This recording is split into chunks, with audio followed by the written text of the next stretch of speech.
Representative Bryant says he needs to be elsewhere also. We'll start the public hearings, and then people who need to pop in and out, you can catch up with us on the YouTube channel at your convenience. And I'll be leaving around 1 if we're still going to get my COVID shot. So okay, perfect. So ready to go. I think we are ready to go. It is, well, it's 18 past. Do we want to wait the next 2 minutes? you probably should, just because I told folks. Just because you. How about if I start the introductions, and by the time we get to 20 past, we'll have everybody ready. Yes, Lynn. Thank you, Madam Chair. I think my hand is hiding. I just want to remind you that I was going to tell the committee about the Government Evaluation Act reviews. Oh, yes, my apologies. Perhaps, yes. Can I take a minute and do that so we get to 9:20? Certainly. That's perfect timing. Thank you. So those of you who have been around before, every session, committees under the Government Evaluation Act review certain agencies or independent agencies. They're on an 8-year schedule. And this year, state and local is set to review the State Civil Service Appeals Board, the State Claims Commission, both of which are within DAPS. And on the schedule was the Maine Government Facilities Authority. However, state and local reviewed that committee, that agency last session, because the Maine Municipal Bond Bank was on the schedule for the Government Evaluation Act for the 129th. And because the Maine Municipal Bond Bank and the Maine Government Facilities Authority are closely related, have the same executive director, we've already done that. So I'm sending a letter out today, because the deadline is May 1st, notifying the Department of Financial and Administrative and Financial Services that this committee will be conducting a Government Evaluation Act review of the State Civil Service Appeals Board and the State Claims Commission. That review happens next session. Those two boards and commissions will send us a report upon which you will do your review.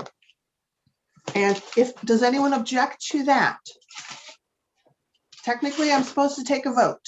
All in favor? Thank you. Okay, thank you very much.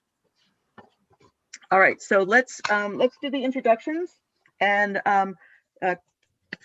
convene this committee, and then those who need to leave will be able to pop off.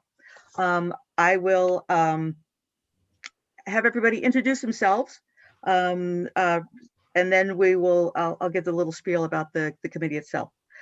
Senator Rosen, if you could introduce yourself. Thank you, Madam Chair. I'm Kimberly Rosen, Senate District 8. My district goes from Castine up to Lincoln, including the city of Brewer, and I live in Bucksport. Good morning. And Representative Bryant.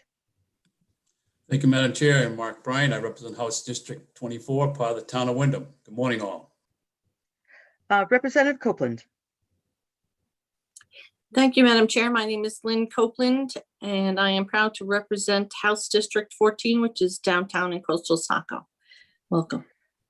Thank you. Representative Downs. Good morning. Thank you, Madam Chair. My name is Kathy Downs. I represent District 130, which is Bucksport and Orrington. Thank you. Representative Reisman. Madam Chairman, my name is Walter Reisman, and I represent District 69, which is Bridgeton, Harrison, and Denmark. Welcome all, and good morning. My name is Ann Matlack. I represent House District 92, which includes the communities of Cushing, Thomaston, South Thomaston, St. George, Matinicus, Peahaven, and the Muscle Ridge Islands. And I serve as co-chair of the State and Local Government Committee. So I'm calling the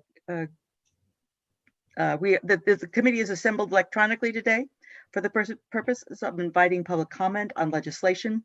Before we get started, I want to share some information related to the fact that this meeting is being conducted using an electronic format. Representative Toole, do you have a question? Thank you. You forgot to introduce me. Oh, I'm sorry. You were. Not a problem. Representative Toole. I must have slid right by you. Good morning, sir. I'm sorry I missed you. Not a problem. It's a crazy Friday morning already. So thank you, Madam Chair. I'm Will Toole. I represent coastal Washington County, Machias area, plus Lubec and Eastport. Good morning, sir. Welcome. It is going to be one of those days, isn't it? This meeting is currently being live streamed on the committee's YouTube channel. This means that anyone who is a participant in the meeting via Zoom can be seen and also heard if their microphone is unmuted. People on the Zoom meeting waiting to testify cannot be seen or heard until they are called upon to speak. This meeting will be recorded and available to view on the committee's YouTube channel soon after this meeting has concluded. If the name on your Zoom square is not the name you used to register to testify, it may be a bit of a challenge for us to identify you. So if you could please change that your name to the name you registered for, that would be greatly appreciated. Please be patient. You should also know that it may momentarily appear as though you have been dropped from the meeting when we call you up to speak. It takes a second or two, but rest assured you will reappear and then you will be able to provide your testimony. Oops. This format is new to all of us and we expect that there will be unforeseen glitches and mistakes. Please be patient. We are doing our best and we will all learn as we go along and hopefully improve along the way. A reminder to the members of the committee about the use of Zoom chat function. This function is not to be used for substitute discussion by anyone. You should know that the chat window can be viewed by any person taking part in this meeting as a participant. Participants include members of the committee, staff, and any member of the public during the time they have been promoted to participate for the purpose of providing testimony. All questions should go to the chair. For each bill being heard today, I or my co-chair will call upon sponsors and co-sponsors to speak first. When called upon, you will be promoted from attendee to participant. After presentation by sponsors and co-sponsors, we will call on members of the public based on how they registered to testify for the bill, against the bill, or neither for nor against the bill, but wishing to provide information. When you are called upon, I will ask you to state your name, your place of residence, and the organization you represent, if any. Also, those speaking today will be asked to stick with a 3-minute time limit. I'll use my cell phone and let you know when you're getting close to your 3 minutes. So that being said, let's move forward with our bills this morning. We have 1, 2, 3, we have 5 bills. We're going to be going with LD 1042 first, an act to protect state, pardon me, an act to protect state workers from exposure to harmful substances, and Representative Harnett. Good morning, Representative Harnett. Welcome to State and Local Government. Thank you very much and good morning. I'd first like to thank you for accommodating my schedule today and letting me go first. Good morning, Senator Baldacci, Representative Matlack, and esteemed members of the State and Local Government Committee. My name is Tom Harnett and I represent House District 83, which includes the town of Farmingdale and the city of Gardner, where I reside. I am pleased to be here today to introduce LD 1042, an act to protect state workers from exposure to harmful substances. For those of you who previously served on the State and Local Government Committee, this bill came before you during the 129th legislature when it was known as LD 1969. It came out of this committee with 2 ought to pass as amended reports, but unfortunately it joined the ranks of the many thoughtful pieces of legislation that were left unfinished due to the COVID-19 pandemic. The majority ought to pass as amended report was a compromise reached by with the administration, and this bill honors that agreement, as you will hear later from the administration. Many of our state buildings are older and in decline. While I knew of this prior to joining the legislature, having worked for the state, I was not aware of the potential risks these older buildings pose for our state workers and the public until I sat down with state employees and other concerned parties. I listened to their stories and the stories of my constituents who worked in these buildings.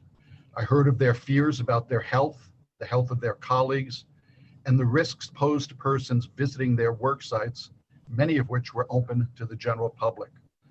I learned that there is not a comprehensive monitoring system for potential health risks, ongoing repairs, or risk areas within buildings. we heard from employees in both state-owned and state-leased buildings about the adverse health impacts that certain sick buildings had on their lives. This bill seeks to create additional building standards related to contaminant levels and strengthen testing requirements for state buildings. It would also create a system for identifying and monitoring problem buildings for further testing. This bill, in short, is about protecting state workers and the members of the public who frequent these buildings. Many of those visitors are students who visit Maine's libraries, museums, and cultural sites. No state worker should be forced to compromise their health in their place of employment. Similarly, those who visit state buildings should know these buildings are safe. I thank you very much for your time and consideration this morning. I am happy to answer any questions you may have, though I believe you will hear from both the Maine State Employee Association and the administration who are here today, who can speak more in depth about the details of this bill. And again, thank you for your time and consideration, and I urge you to vote ought to pass on LD 1042. Thank you. Thank you, Representative Harnett. Representative Toole, you have a question? Thank you, Madam Chair. And thank you, Representative Harnett, for bringing this back. I know we did work on this 2 years ago, and it did get caught up in the pandemic. I'm wondering several things.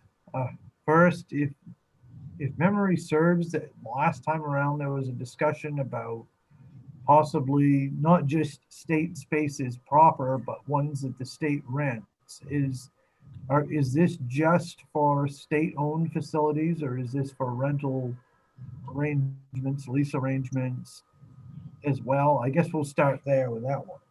My understanding is this, while it focuses on state-owned buildings, also applies to buildings that the state leased. If you recall, Representative Toole, one of the most powerful pieces of testimony that we heard in the 129th was from a state employee who worked in a leased building. I want to say it was in Biddeford, but my memory is not as sharp as it used to be. And that was a leased building that had raised very serious concerns and had adverse impacts on her health. So I believe when we worked with the administration and the State Employees Association, we wanted to capture all buildings, all properties that house state employees.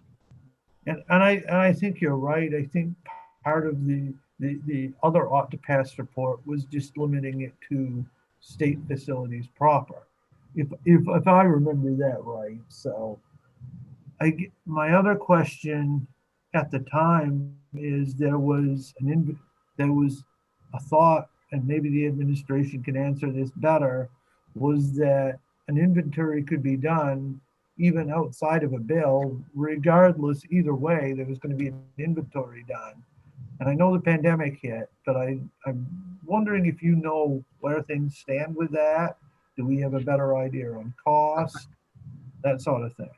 I believe you will hear from Ms. Trundy from the administration, who will provide details on that and also directly address the issue of funding.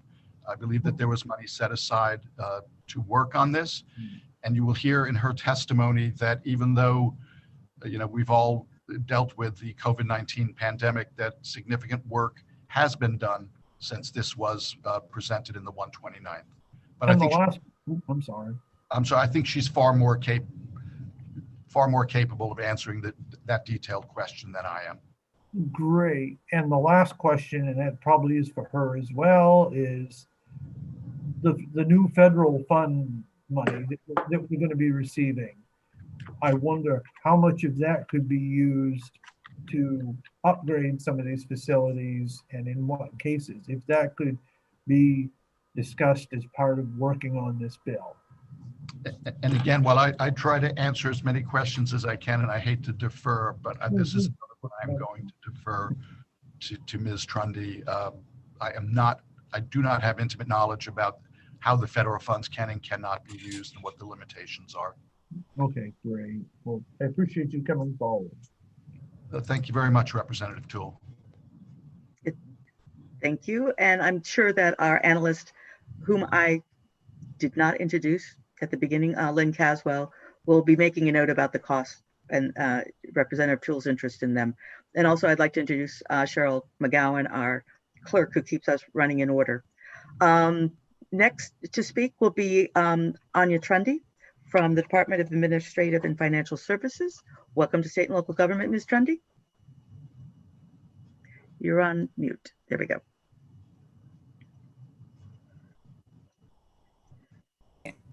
There you are. There we go. Thank you very much. You're welcome.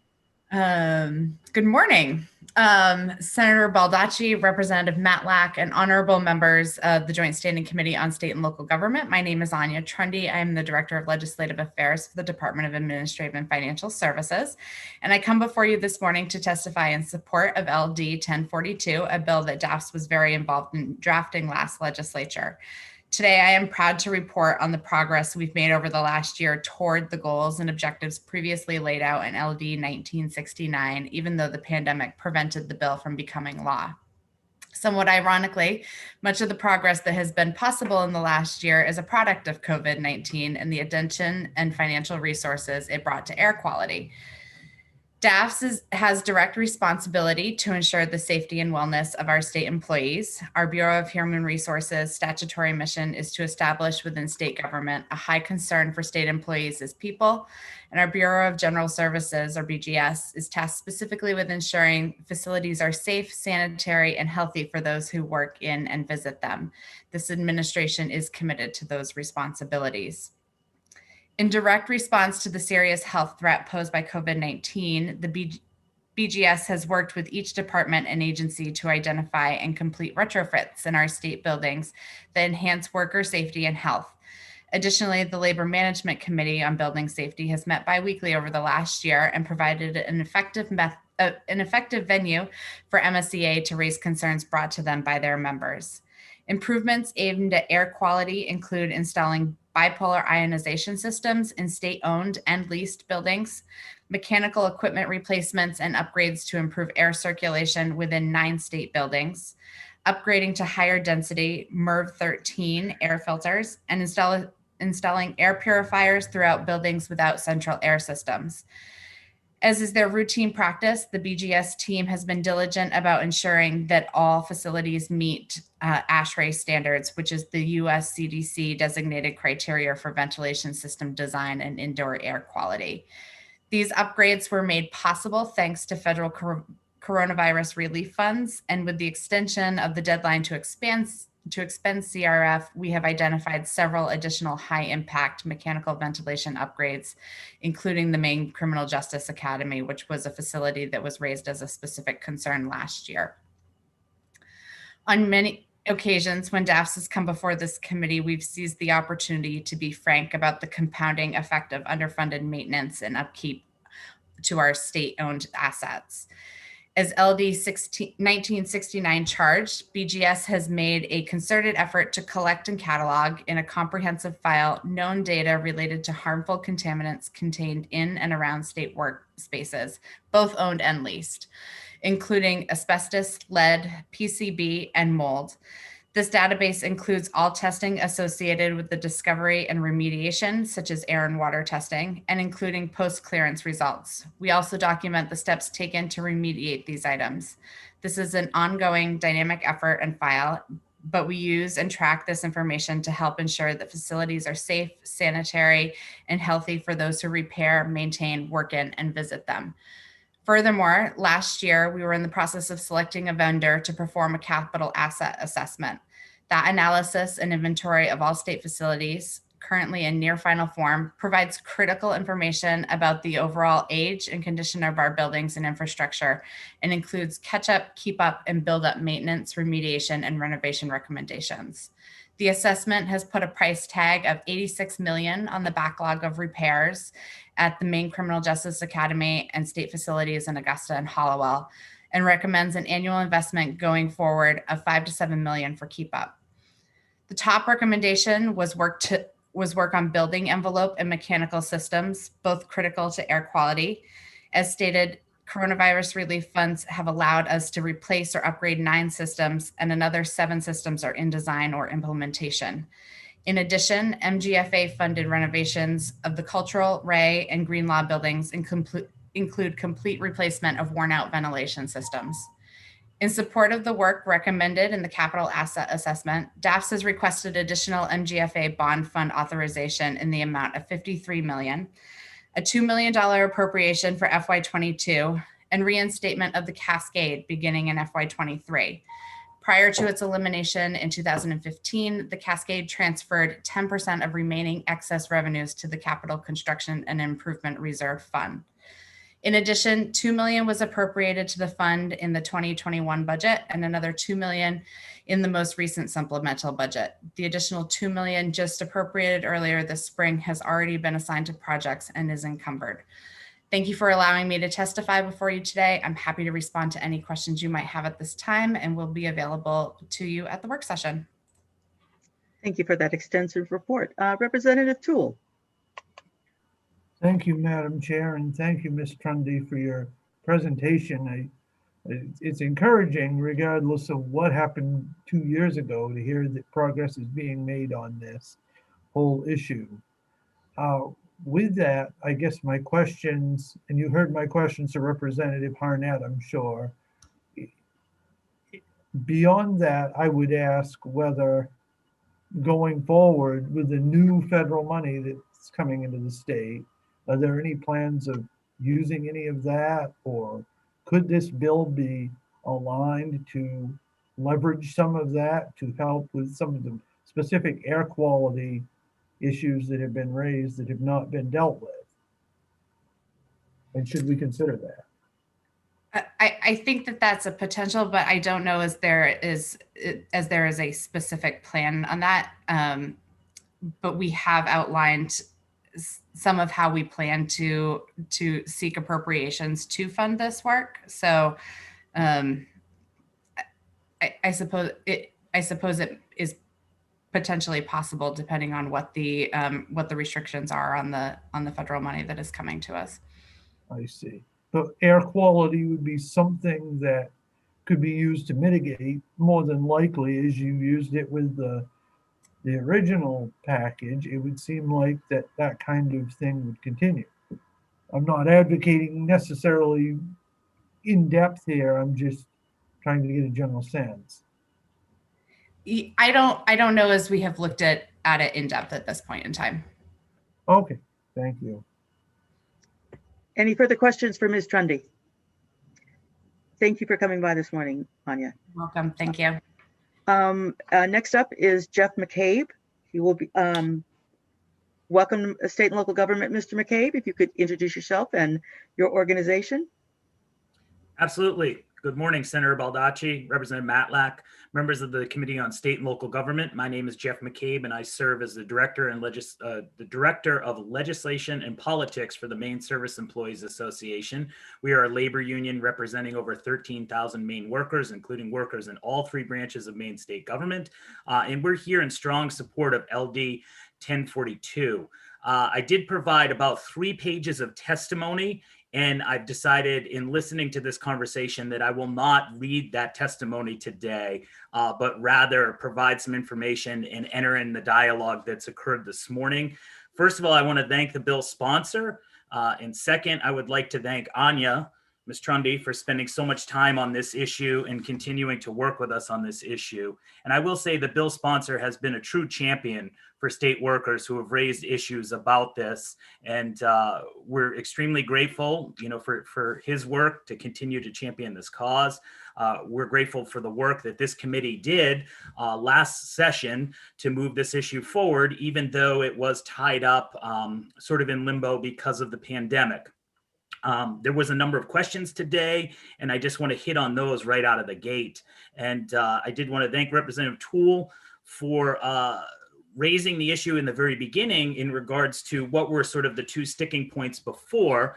And I'm, relying a little bit on my memory here, but I think some of the questions were, or the differences were around occupied buildings versus non-occupied buildings, as well as sort of office space versus maintenance type space. And I will say that, it's probably important in our experience in some of the buildings that we continue to work on and address issues with our members as they raise issues, include spaces that are not just office building associated. So as we look forward to this and move forward with this, and also knowing the work that DAFS has done, I think it's important to include all buildings. We also wanted to thank the folks who worked on doing the inventory and creating the list to sort of create that base for the database. The preliminary work is done there. And I think for us, it's really important with that database is that it's some sort of database that's usable. I know that in our conversations with DAFs, we sometimes use a terminology of searchable and things like that. And I think we may not necessarily need to get into that quite level of specificity, but we just want to make sure that the database that exists is available for folks like you, for folks like us who are representing workers in these buildings and are able to track issues that may come up. We continue to feel that there's an important component around making sure that this database is something that first responders and firefighters might be able to reference as they're planning, how to protect these state buildings.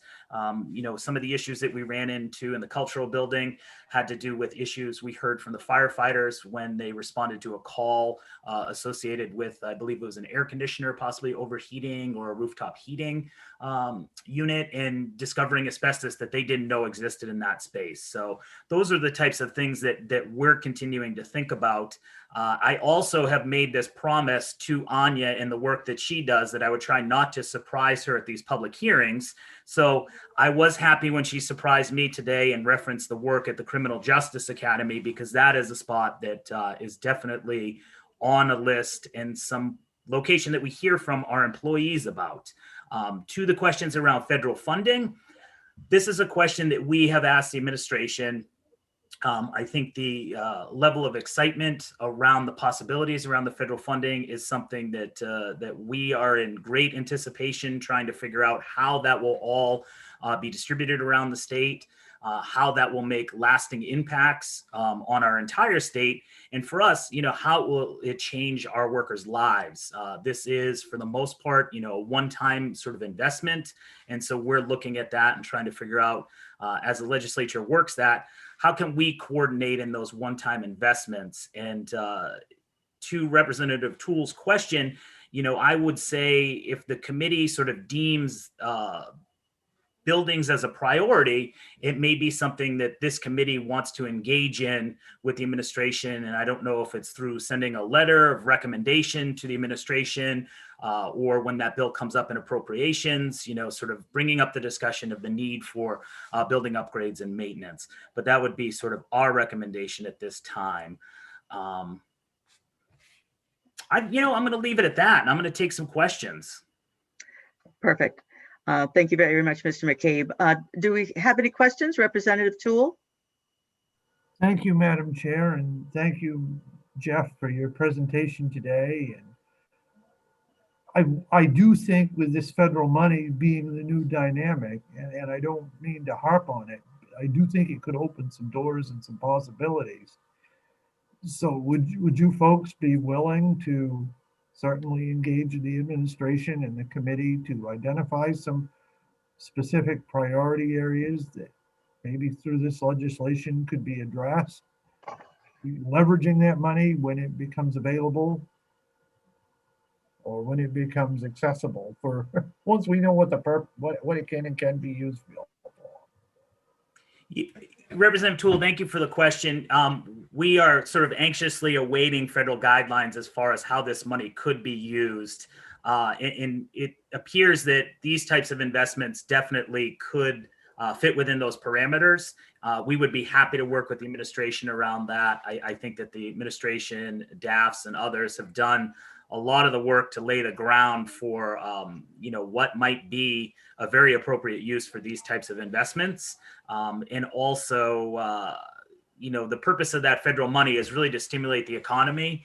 And in a lot of cases, doing building upgrades and those types of things has a multiplier effect in local economies, as you're well aware. And so I think we would definitely enter in that dialogue with this committee, as well as administration, and as well as the Appropriations Committee. So thank you for that question. And thank you for the answer. And with that, when I know we're fast approaching the end of session. Do you foresee that information being available before we wrap up this session? Do you see us being able to complete and finalize this bill before then, or where do you see that? I know you've been in legislative leadership in the past, so just asking for some guesswork here. Sure.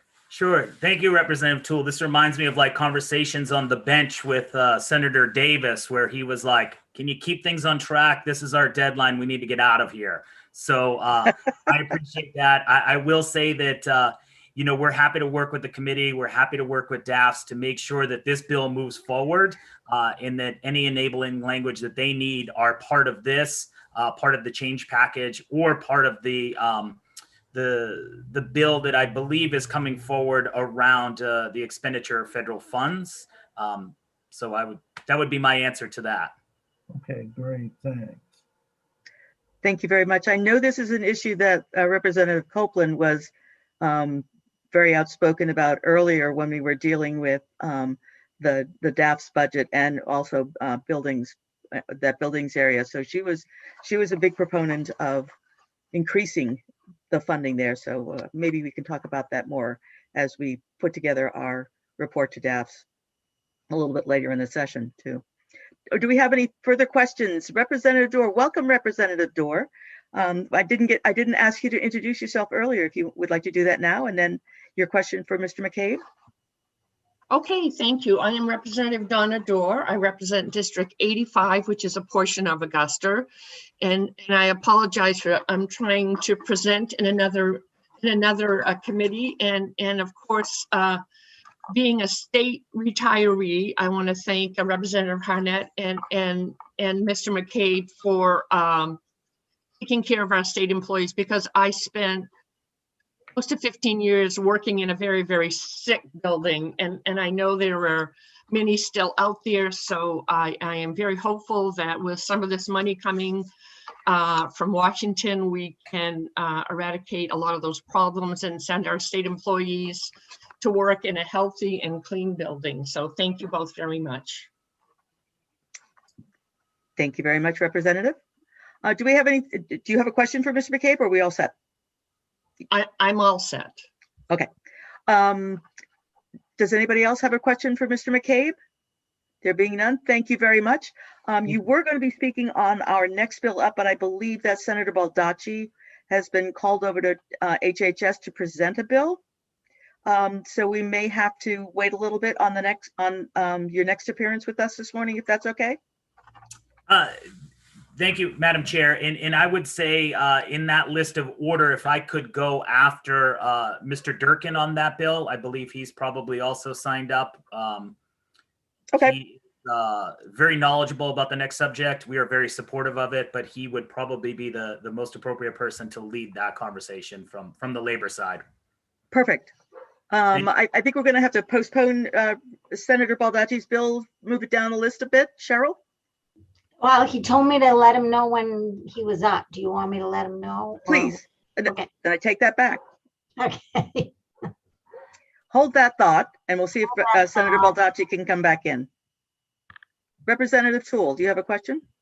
Thank you, Madam Chair. While we're waiting for Senator Baldacci, and before we close the loop on this one, I just think that we should, in doing the analysis in preparing for the work session a bit, that we should try to get the historical context of where things stood last year, the bill last year, do some compare and contrast.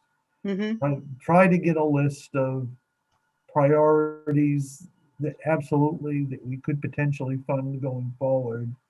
And realizing this whole conversation is ultimately going to depend on appropriations and a lot of negotiation there.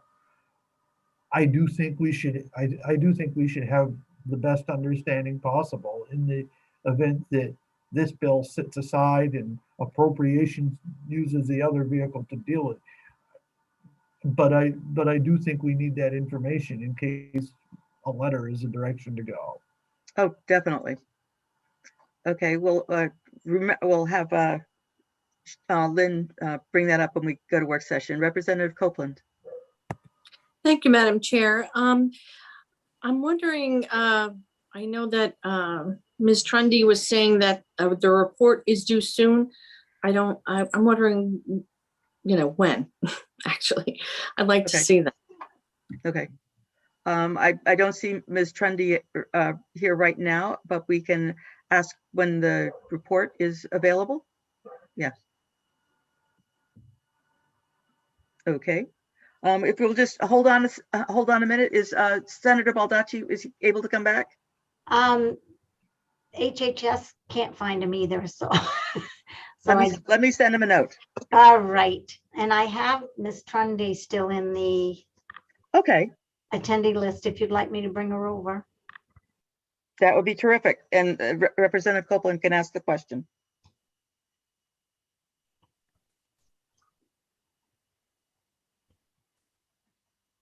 I did see Senator Baldacci in VLA, if that helped.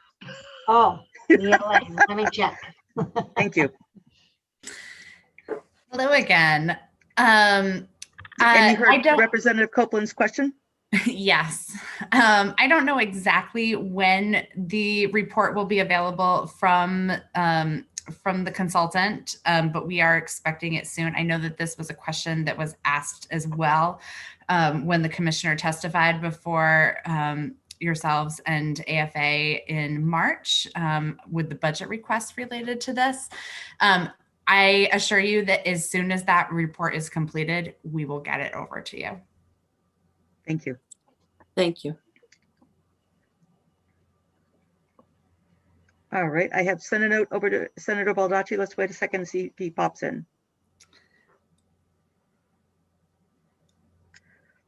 Any other discussions about buildings before we go forward? Thank you very much, Ms. Trundy. Welcome. Oh, she's coming back anyways. You'll be here for the next bill anyways, right? Yeah.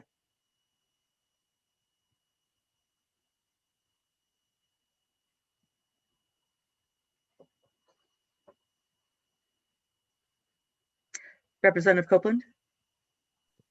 Well, since there's some time, I just want to thank the sponsor and everyone for caring for our employees. They are very important and they need to be safe. And I'm really glad to see this legislation come through.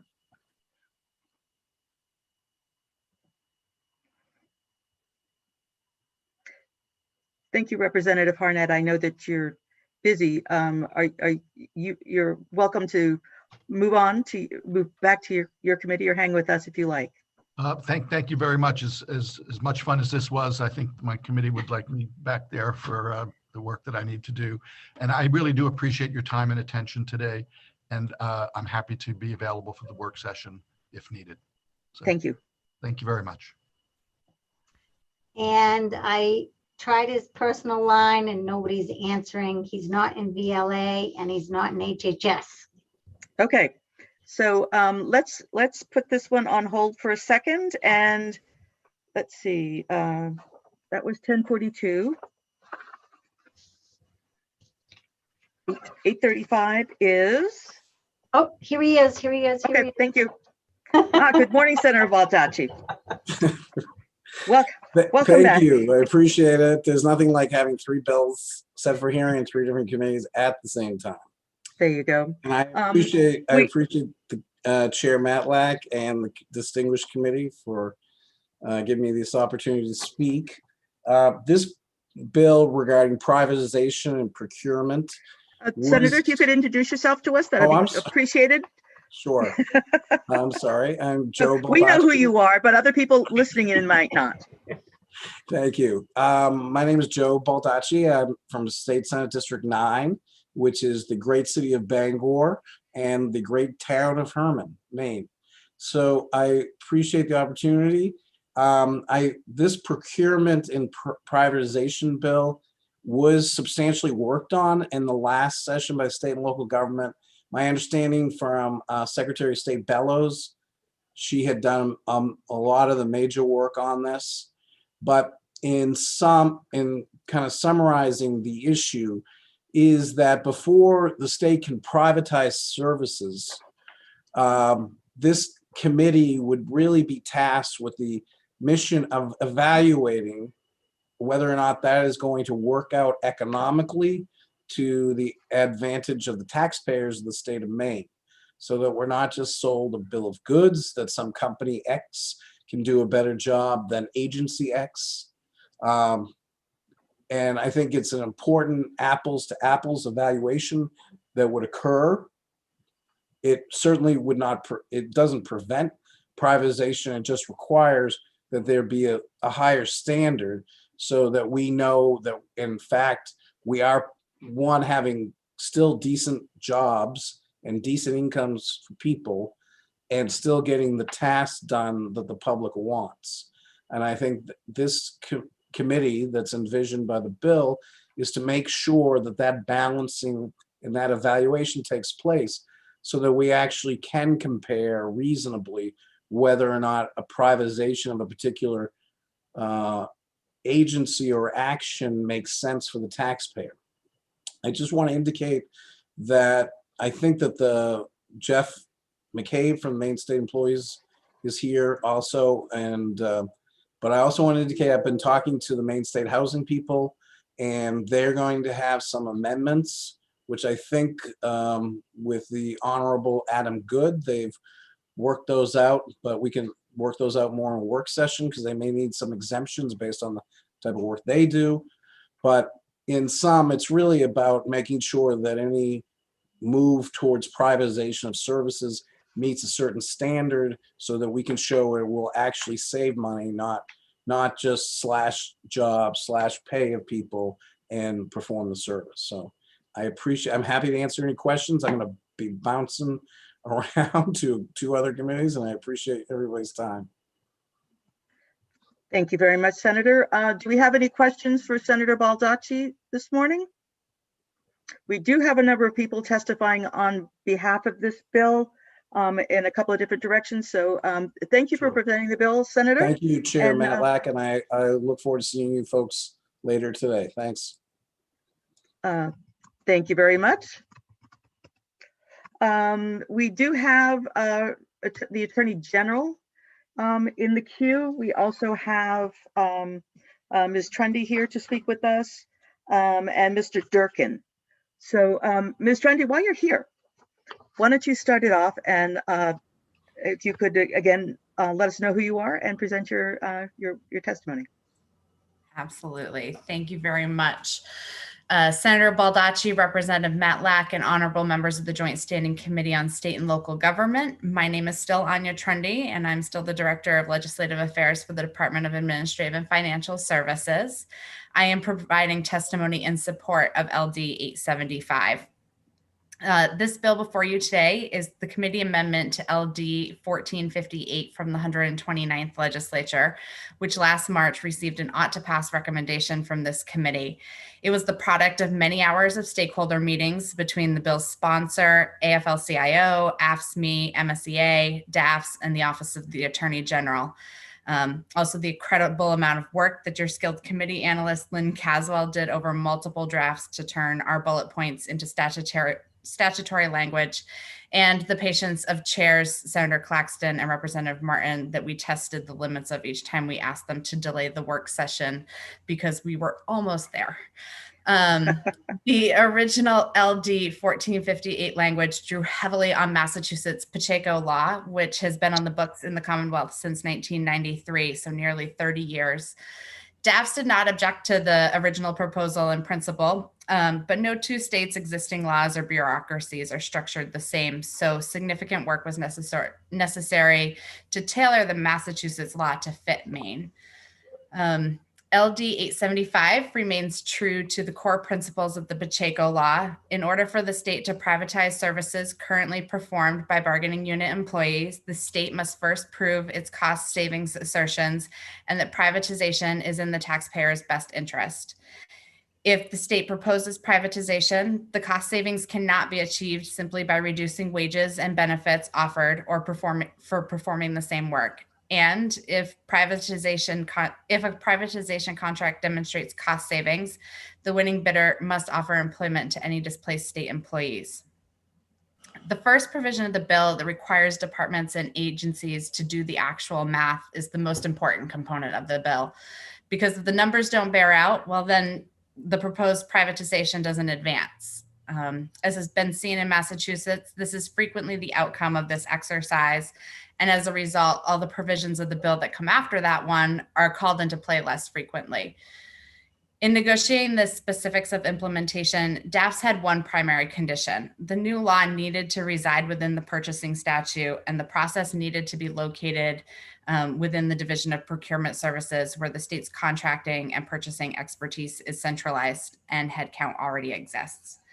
DAFS was opposed to creating a process that would significantly deviate from existing procurement procedure and charging it to an office for which it would be outside of their normal purview.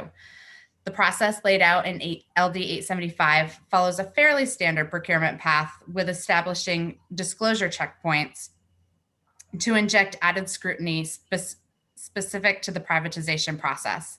The checkpoints require review by the Office of the Attorney General and allow an opportunity for review by the union. If something is amiss, the bill provides that the Attorney General may intervene and the union has standing to pursue legal recourse. In conclusion, DAF stands by the stakeholder consensus that we found last year and urges the committee to vote LD 875 ought to pass. Thank you for allowing me to testify. I'm happy to answer any questions that you may have. Thank you, Ms. Trundy. Do we have any questions? Representative Tool. Thank you, Madam Chair. So if I recall this correctly from last year, 2 years ago, last session, I guess, my recollection was that there were a bunch of different stakeholders, whether it be humane system, whether it be whom, it seemed like there were a long line of folks that wish to be exempted from this. And I noticed we received an email last night from Finance Authority of Maine wishing to be exempted from this. Do you see the same thing playing out this year? Do you see folks stepping forward and I guess my question would be, do you see this as having any effect if folks are wishing to be exempt from this? I appreciate the question, Representative, but I think that that's really a question that has to be answered by those specific agencies. And I think most of them are quasi-governmental agencies, such as the Housing Authority, and you mentioned FAME, and so that they have slightly different circumstances than what kind of centralized state government is dealing with. Okay, thanks. Thank you very much. Any further questions for Ms. Trundy? There being none, thank you for being here with us this morning, ma'am. You're welcome. Attorney General Fry, welcome to State and Local Government. Good morning, Representative Matlack, members of the Joint Standing Committee on State and Local Government. Thank you for having me this morning. I appreciate the opportunity to join you. My name is Aaron Fry. I reside in Bangor, and I have the honor of serving as Maine's Attorney General. And I'm glad that you heard from Ms. Trundy first, because she was much more the subject matter expert on these negotiations. When the state considers outsourcing of services that might otherwise be provided by a state employee, it is important to ensure that safeguards are in place to protect the interests of the taxpayers and ensure that the services in question cannot be provided as effectively by state workers and at a lower cost. In the 129th legislature, my office worked closely within Senator Shenna-Bellows, the Department of Administrative and Financial Services, unions representing the public sector, and members of this committee to come up with a proposed agreement on a bill that would have achieved those goals. So that bill, LD 1458, which the committee heard a little bit about already, that had been voted, but had not been considered by the full legislature because of the pandemic. So I appreciate that Senator Baldacci had introduced this bill, which reflects that hard-worked agreement that was proposed at that time. And I want to express my office's continued support for that hard-worked agreement. Notably, as was referenced by Ms. Trundy, this bill would give the Attorney General's office important oversight over the privatization of contracts and grant us the authority to process. It also makes clear that the Attorney General has the authority to bring an action to enjoin or prevent privatization when appropriate to do so. So LD 875, it's an important reform measure which would protect Maine citizens and its state workforce. I encourage support of this bill. Separately, my office was made aware that there may be an amendment. We have not had the opportunity to take a look at it, but I'll make sure that I have appropriate staff available for a work session to provide me answers to questions. And of course, the committee can certainly feel free to access my office before a work session. Thanks for your time this morning. Thank you, sir. Do we have any questions for the Attorney General on LD 875, just to bring Representative Greenwood up to speed on where we are right now? So Representative Reisman. Thank you, Madam Chairman. I may be a little confused here. How does the current state of emergency play into this type of legislation? Well, I may not be the best person to answer that question. I brought up the pandemic because it prevented the legislature from coming back in to vote on the bill.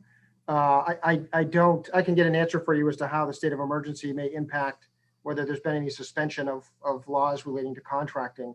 Ms. Trundy might have some information on that as well. I'm not prepared to answer that at the moment, though. Madam Chairman, if somebody could answer that, I would appreciate it. Okay, well, that may be something for the work session, but right now we're eliciting testimony from the Attorney General, and he doesn't have that information. So we will ask others who will be following whether they might have that information. Okay. Thank you. You're welcome. There being no other questions for the Attorney General, thank you for being with us this morning, sir. Thank you very much. I'm sorry I couldn't answer the question, but I'll work on an answer. Thank you very much. Mr. Durkin, welcome to State and Local Government. I understand you may have some information for us. So if you'd like to introduce yourself and present your testimony, that would be greatly appreciated. Yes, thank you, Madam Chairman, members of the committee. For the record, Jim Durkin here on behalf of AFSCME Council 93 in support of this legislation. This bill is appropriately titled as it truly provides taxpayers with an important safeguard when a state agency is seeking to privatize an existing government service. And before I get to what this legislation does do, let me tell you what it doesn't do. It does not prohibit a state agency from supplementing a state service by using private contractors. Rather, it only applies if a state agency is seeking to completely eliminate an existing state service and hand that service over entirely to a private. The legislation does not require a private contractor to pay union wages and match the health care benefits received by state workers. Rather, it simply requires the contractor to pay the same percentage the state pays of the total cost for any health care plan. And it requires the contractor to pay the starting pay rate of the state worker currently performing the job or the average private sector wage, whichever is less. And it does not apply retroactively to services that have already been privatized, only new proposals. Finally, it doesn't seek to block privatization. It simply requires state management officials to take a step back and implement good financial due diligence before proceeding with the award of a contract. Specifically, it requires them to look beyond the financial impact the proposal would have on their individual department budget and identify hidden costs to the taxpayers, things like the cost of unemployment insurance for displaced workers, costs associated with administering and monitoring the contract to ensure compliance, and the loss of tax revenue to the state when a contract's awarded to an out-of-state company. It includes such common sense measures as requiring a competitive bidding process and provides the employees currently performing the services to participate in this process. It gives them an opportunity, but by giving them an opportunity to propose cost-saving measures. And the modest standards for wages and health benefits prevent cost shifting to the taxpayer in the form of subsidies for health insurance and other public aid, like food assistance. Now, if the quality of services can be maintained or improved, and if the awarding of the contract will result in any savings to the taxpayer, the contract can be awarded. And as was previously stated, similar legislation has been on the law in Massachusetts since 1993, where it's often wrongfully portrayed as a roadblock to privatization. But in reality, it's simply a roadblock to faulty privatization schemes. In fact, 80% of the proposals that go through this process in Massachusetts are ultimately approved. The thing is, many other proposals never make it to the stage where they're filed for approval, because once management does the financial due diligence required by the law, they realize the proposal will in fact not result in savings to the taxpayer, and it's rightfully abandoned. Over the past 28 years, the Massachusetts law has resulted in hundreds of millions of dollars in savings to the taxpayer, while simultaneously preserving thousands of decent jobs and maintaining a high quality of public services. As such, I respectfully ask the committee for their strong support for this legislation. I'll do my best to answer any questions you may have. And I do want to add, before I forget, when it comes to a work session, it was talked about previously about how we worked on this bill to make changes at the end. We brought in people from the Massachusetts State Auditor's Office to assist with technical questions. We'll be happy to do that again for the work session. And as somebody mentioned earlier, it's called the Pacheco Law in Massachusetts. Senator Pacheco is still an elected member of the Massachusetts State Senate. And I can assure you he would be more than happy to answer any questions that the committee may have, or even participate in the work session. Thank you again. Thank you, Mr. Durkin. Do we have any questions for Mr. Durkin this morning? I know his expertise will probably be appreciated at the work session. There being no further questions, I appreciate you coming this morning, sir. Next, we'll hear from Adam Good. Mr. Good is here. Good morning, sir. Welcome to the State and Local Government. If you could please introduce yourself and present your testimony, that'd be appreciated. Good morning, Representative Matlack and Senator Baldacci and members of the Joint Standing Committee on State and Local Government. My name is Adam Good. I represent the Maine AFL-CIO, where I work as the Legislative and Political Director. We represent 40,000 working people in the state of Maine, and we support LD 875. I'm going to try to just touch on a few points in my testimony without reading the whole thing through. When I've presented this bill in the past and in my written comments, there's a clear analogy about how fire departments are a great public service, how there's many public services like that, and that when you privatize certain services like that, the result is bad for everyone. We supported this bill in the last session. We have worked on it since then and are interested in working with stakeholders on many of the different concerns. I know there are amendments that Maine Housing and Finance Authority of Maine are proposing.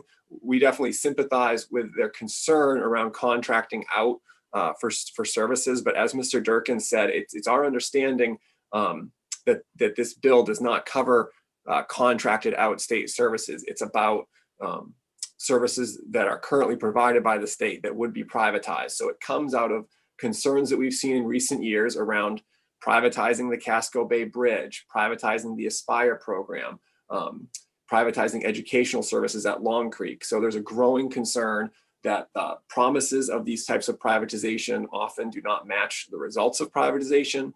Oftentimes we're promised that something will be better, faster, and cheaper, and it does not materialize. And we're not interested in making it so certain quasi-state governmental agencies can no longer contract out for things that they're contracting out for. To Representative Reisman's question, I think that it's the same type of response where if the state needs to contract out for certain things due to the state of emergency, they could do that. What we don't think the state should do is to use the state of emergency as a reason to privatize a mental health facility or a prison. And if that was the intent under the current state of emergency, we think that this policy should be in place and that it should go through a process.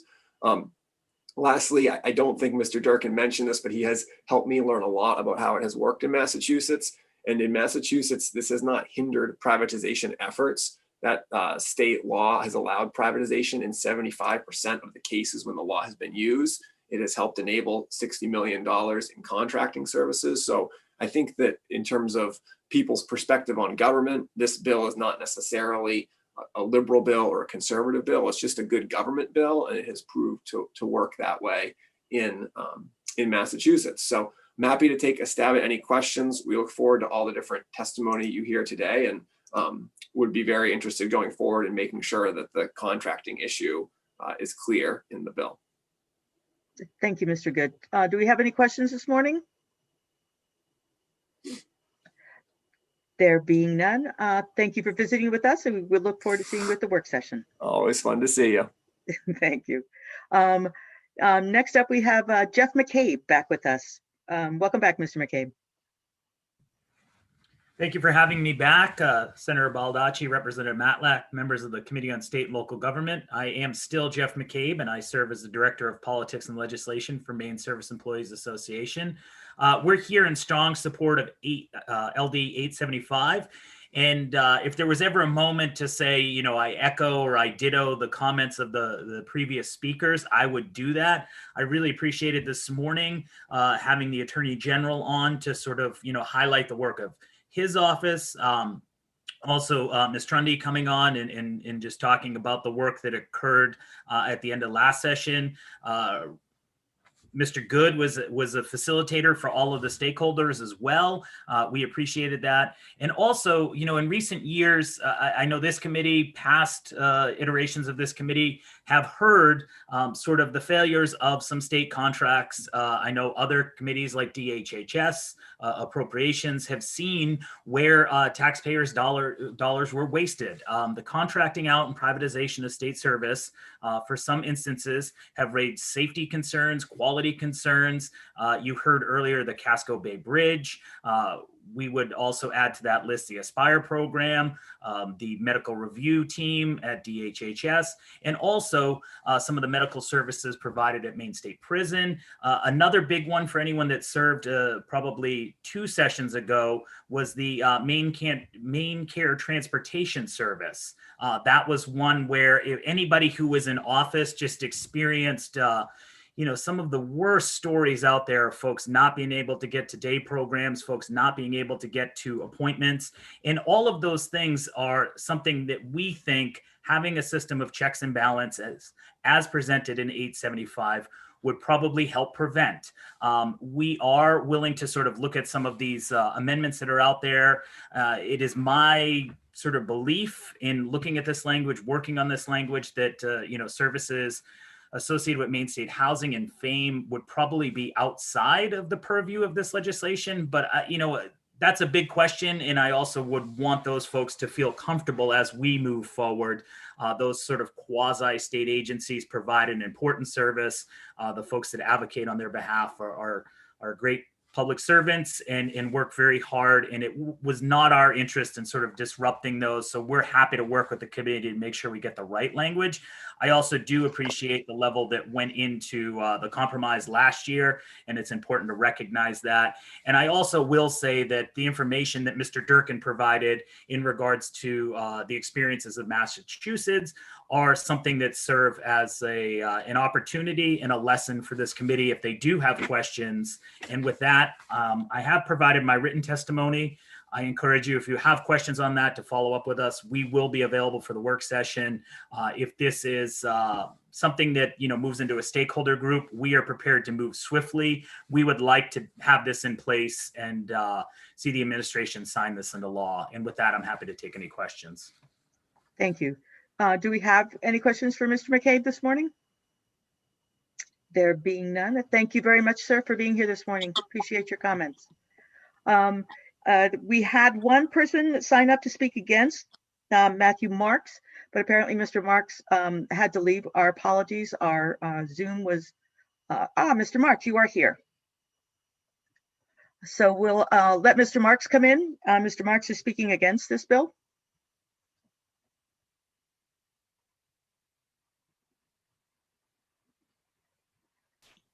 I don't see him. He raised his hand. Oh, he's at the top. That There we go. sneaky little bugger. He tricked Okay. me. He tricked me. Okay. Let's see. Hopefully he's coming. He'll pop over in just a second. Maybe he has to lower his hands first. It's down, I think. Or I don't see it anymore.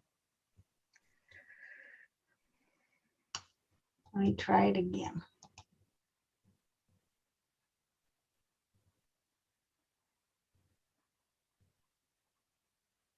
Ah, there he is. There he is. Mr. Marks, welcome to State and Local Government.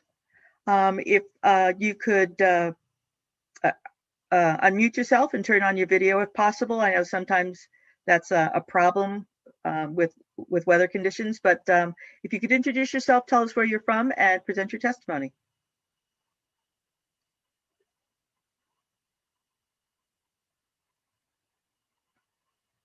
Mr. Marks?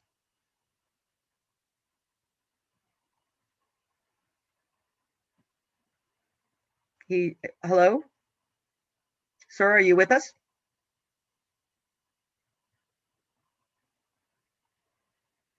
He's not muted, so I would imagine he should be able to speak. Mr. Marks, are you with us?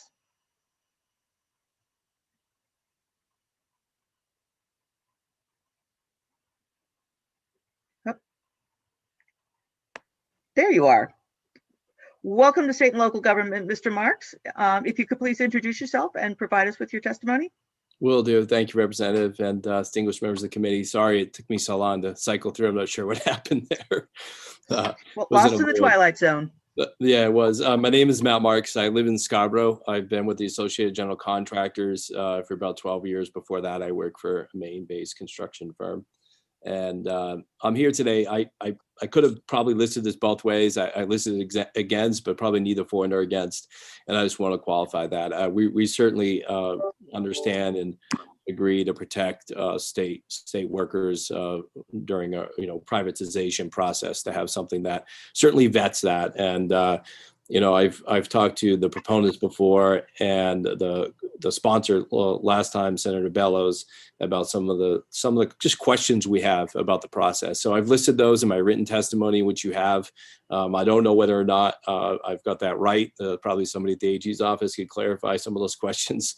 But my biggest concern at the end is the Procurement Review Committee. I'm not completely clear whether or not every single construction contract would have to be vetted through that process that exceeds the dollar limit. But my concern there, if that is the case, it would be somewhat problematic just based on the fact we're getting a work plan, a 3-year work plan, for example, from the Department of Transportation, or whether it be BGS's work plans. And those contracts get executed pretty close to the season. So if there is a process, and I know some other states have had them in the past, it's been really hard to get a contract out from a procurement review committee and then a signed agreement before the construction season, which is very, very short in Maine, as you know. So I'll leave it with that. I'm happy to work with the sponsors as they work towards their goal. I think generally speaking, I don't believe construction services typically would find a conflict under this. I don't believe there are state folks who are doing work that we would be seeking a privatization contract, but it just appears by the language that there will be some instances where, or maybe perhaps all construction contracts could land in that procurement review committee. And that's the piece where I have my biggest concern is that the intent or not? And I'm not sure. So I'll leave it with that. And just thank you for giving me the time today. Appreciate it. Thank you, Mr. Marks. Do we have any questions for Mr. Marks this morning? There being none, we appreciate your offer of assistance on this bill. Thank you. We have two folks who are speaking neither for nor against. First is Eric Jorgensen. Mr. Jorgensen is from the Maine State Housing Authority. Welcome to State and Local Government, Mr. Jorgensen. Hi, I'm going to suggest maybe that we bring Bill Norbert on first, but I'd be happy to go if necessary. He's here also. I'm happy to bring him first if you would prefer him to go first. I think that'd be good. He's sort of the primary author behind the amendment that we've come up with, and he might be a good person to tee it up. So thank you. Oh, you're welcome. Mr. Norbert, welcome to State and Local Government. Good morning. Thank you very much, Representative Matlack. And Senator Baldacci, if you're with us now, I don't know, and distinguished members of the Joint Standing Committee on State and Local Government. My name's Bill Norbert. I'm the Governmental Affairs and Communications Manager at the Finance Authority of Maine. And I'm here today speaking neither for nor against this bill. I think most of you know FAME is a quasi-independent state agency. We develop and administer programs related to financing of both higher education and business in the state. Our mission is to provide innovative financial solutions to help Maine citizens pursue business and educational opportunities. We do not take a position on the bill's merits. We do wish to respectfully request that you consider exempting FAME and other quasi-independent state agencies from the bill's reach. The good news is, and I'm grateful that the sponsor and the stakeholders who testified are open to hearing our concerns and addressing them. I still think upon reading the bill several times that the language does capture things that we do now or might do in the future, so that they are worth addressing. But I do appreciate their willingness. FAME is a relatively small, 53 employees, independent state agency. We do good work with limited resources, and sometimes we must contract with outside specialized entities to help meet our mission and to administer various programs with which we're charged by the legislature to administer. Examples include marketing firms and student loan servicers. We are not state employees. We don't think the bill's intention is to cover us, but rather to ensure what you've heard today, to make sure that current state programs and services and employees aren't outsourced without a proper review. We are a lean but busy agency. It is highly unlikely we would ever displace current employees by contracting work out. It is also unlikely we would ever reach the $500,000 threshold required for review, but it is possible. The legislature could task us with running more student loan programs, for instance. So you never know what the future could hold. As Mr. Jurgensen mentioned, in consultation with Maine Housing, I did prepare an amendment, which I've submitted as well. It's simply in the definition section would exempt quasi-independent state agencies. There may be other ways of addressing our concerns, but they're probably a lot clunkier and more detailed. But again, we look forward to working with you all. I'm happy to answer any questions if you have any. Thank you for your consideration. Thank you. Representative Toole has a question.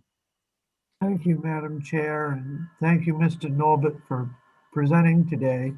I guess my question would be, do you have a general ballpark idea of how many quasi-independent agencies could potentially be affected by this? I know it may sort of be out of your wheelhouse, but are we talking 2 or 3 or 200 or 300, or what are we talking about? Right. So Representative Toole, I did read one statute in preparation for this, and it's not 200 or 300, but it's not 2 or 3. I can tell you immediately off the top of my head, FAME, Maine State Housing, the Maine Municipal Bond Bank, and its associated. You might know that they also run like the Maine Higher Education, MAHIFA. But there are some others too that are very small and are listed in statute. And I know your excellent analyst could tell you the answer. But if you go to the site that I referenced in my amendment, it does list a bunch of quasi-independents, and that's for purposes of submitting. We already do submit a quasi-independent report of various procurements over the year, and I think they're all captured in statute. We could get that for you. Right. I would guess 15 to 25, maybe. Right. Now with that, and I realize they're not in queue, or I don't believe they're in queue, but does that include the Turnpike Authority, Humane System? Where do things, as I know in the past, they hit concerns as well. Yeah, I can't speak for them. I do believe they are technically identified in statute, the Maine Turnpike Authority, as a quasi-independent. I cannot speak for the university system. Great, thanks. Sure. Thank you. Any further questions for Mr. Norbert? There being none, thank you for being here this morning, sir. I look forward to this discussion. Thank you. Mr. Jorgensen, welcome to State and Local. Thank you very much. It's nice to see you all today. My name is Eric Jorgensen. You may know me in other contexts, but I am the Director of Government Relations at the Maine State Housing Authority. If you don't know us, Maine Housing has been helping Maine people to own, rent, repair, and heat their homes since 1969. We're an independent state authority created to address the problems of unsafe, unsuitable, overcrowded, and unaffordable housing. We're authorized, we do that through issuing bonds to finance single-family mortgages for first-time home buyers and to finance affordable multifamily housing. We also run some state programs that you might be familiar with. But Really, we're here today in much the same way as Mr. Norbert was. We understand this bill is a measure designed to regulate state agencies and to stop the potential expensive privatization of services that are being provided by state employees at those agencies. We're not here to comment on the policy. Maine Housing isn't a state agency, but we're a quasi-independent state agency, like a state entity like FAME is. Our employees are not state workers. Our compensation structures are a little different. We don't have a bargaining unit, and like FAME, we're the Maine Municipal Bond Bank. Our fundamental mission, which is that of a bank, is different from a state agency. So I'd also say that, like FAME, we don't see any services that we'd be readily able to privatize. But that said, we do have many critical partners in the private sector, from banks and realtors to community action agencies to loan servicers. And we feel those relationships are positive and productive. So our chief concern with this bill for us is simply that any measure that lumps us in with state agencies will ultimately create, potential red tape and also muddy the housing authority's statutory relationship with state government. We don't want to be on lists of state agencies. So as you know, Maine Housing and FAME have worked together with Mr. Norbert and have proposed the amendment that you have before you. It was submitted, I think, with Mr. Norbert's testimony. I would say, just in answer to Representative Toole's question, the list of state agencies that we're referring to, the list of quasi-independent state entities that we're working from is Title V, Section 12021. You'll see them all listed there if you go to that particular section. So thank you very much for taking my time to listen to me and taking your time to listen to me. And I look forward to answering any questions you might have. Thank you, sir. Do we have any questions for the Honorable Mr. Jorgensen? There being none, thank you for being with us today, sir. Thank you. Bye. You're welcome. Bye. I believe that's all the folks who have signed up to give testimony on this bill, Cheryl? Yes. Thank you very much. Representative Toole. Thank you, Madam Chair. So for the work session, I think if Lynn could pull that section that Mr. Jorgensen just mentioned, that'd be great. I think it'd be worth our while to maybe solicit or reach out to the university system, the Maine Turnpike Authority. I remember those folks testifying last time around as well to see if they feel as though if they're swept into this and what their thoughts are on it would be. Because I know they did testify in the past. So. Perfect. Are there any other requests for Lynn? Representative Reisman, you had a question earlier. Did you get that question answered, or would you like Lynn to look into it further? You're on mute. Yeah, I'd like to get her answer to that question. It had to do with, and this is with regard to contracts during the COVID emergency? Yeah. Well, any emergency. Any If we are in emergency. a state of emergency, yeah. Okay. Any state of emergency. Okay, thank you. Anything further we would like Lynn to look into for us? All right. We'll close that public hearing and we will move on to LD 835, an act to allow citizens to petition government agencies to repeal or modify occupational regulations. That is Representative Andrews. Is Representative Andrews with us? He is. Wonderful. He is. As soon as I find him. Oh, he raised his hand too. My goodness. You're tricking me today. They're pulling the wool over my eyes. There he is. And okay, thank you. Representative Andrews, welcome to State and Local Government. Thank you very much. Good morning. If you could please introduce yourself to us and proceed with your testimony, that'd be wonderful. Thank you very much. Senator Baldacci, Representative Matlock, and honorable members of the State and Local Government Committee. My name is John Andrews, and I represent the towns of Buckfield, Hebron, and Paris that make up District 73 in the foothills of Western Maine. I'm here today to present my bill, LD 835, an act to allow citizens to petition government agencies to repeal or modify occupational regulations. Known as the Right to Earn a Living Act in Arizona and Tennessee, where it was passed and enacted, LD 835 does two primary things.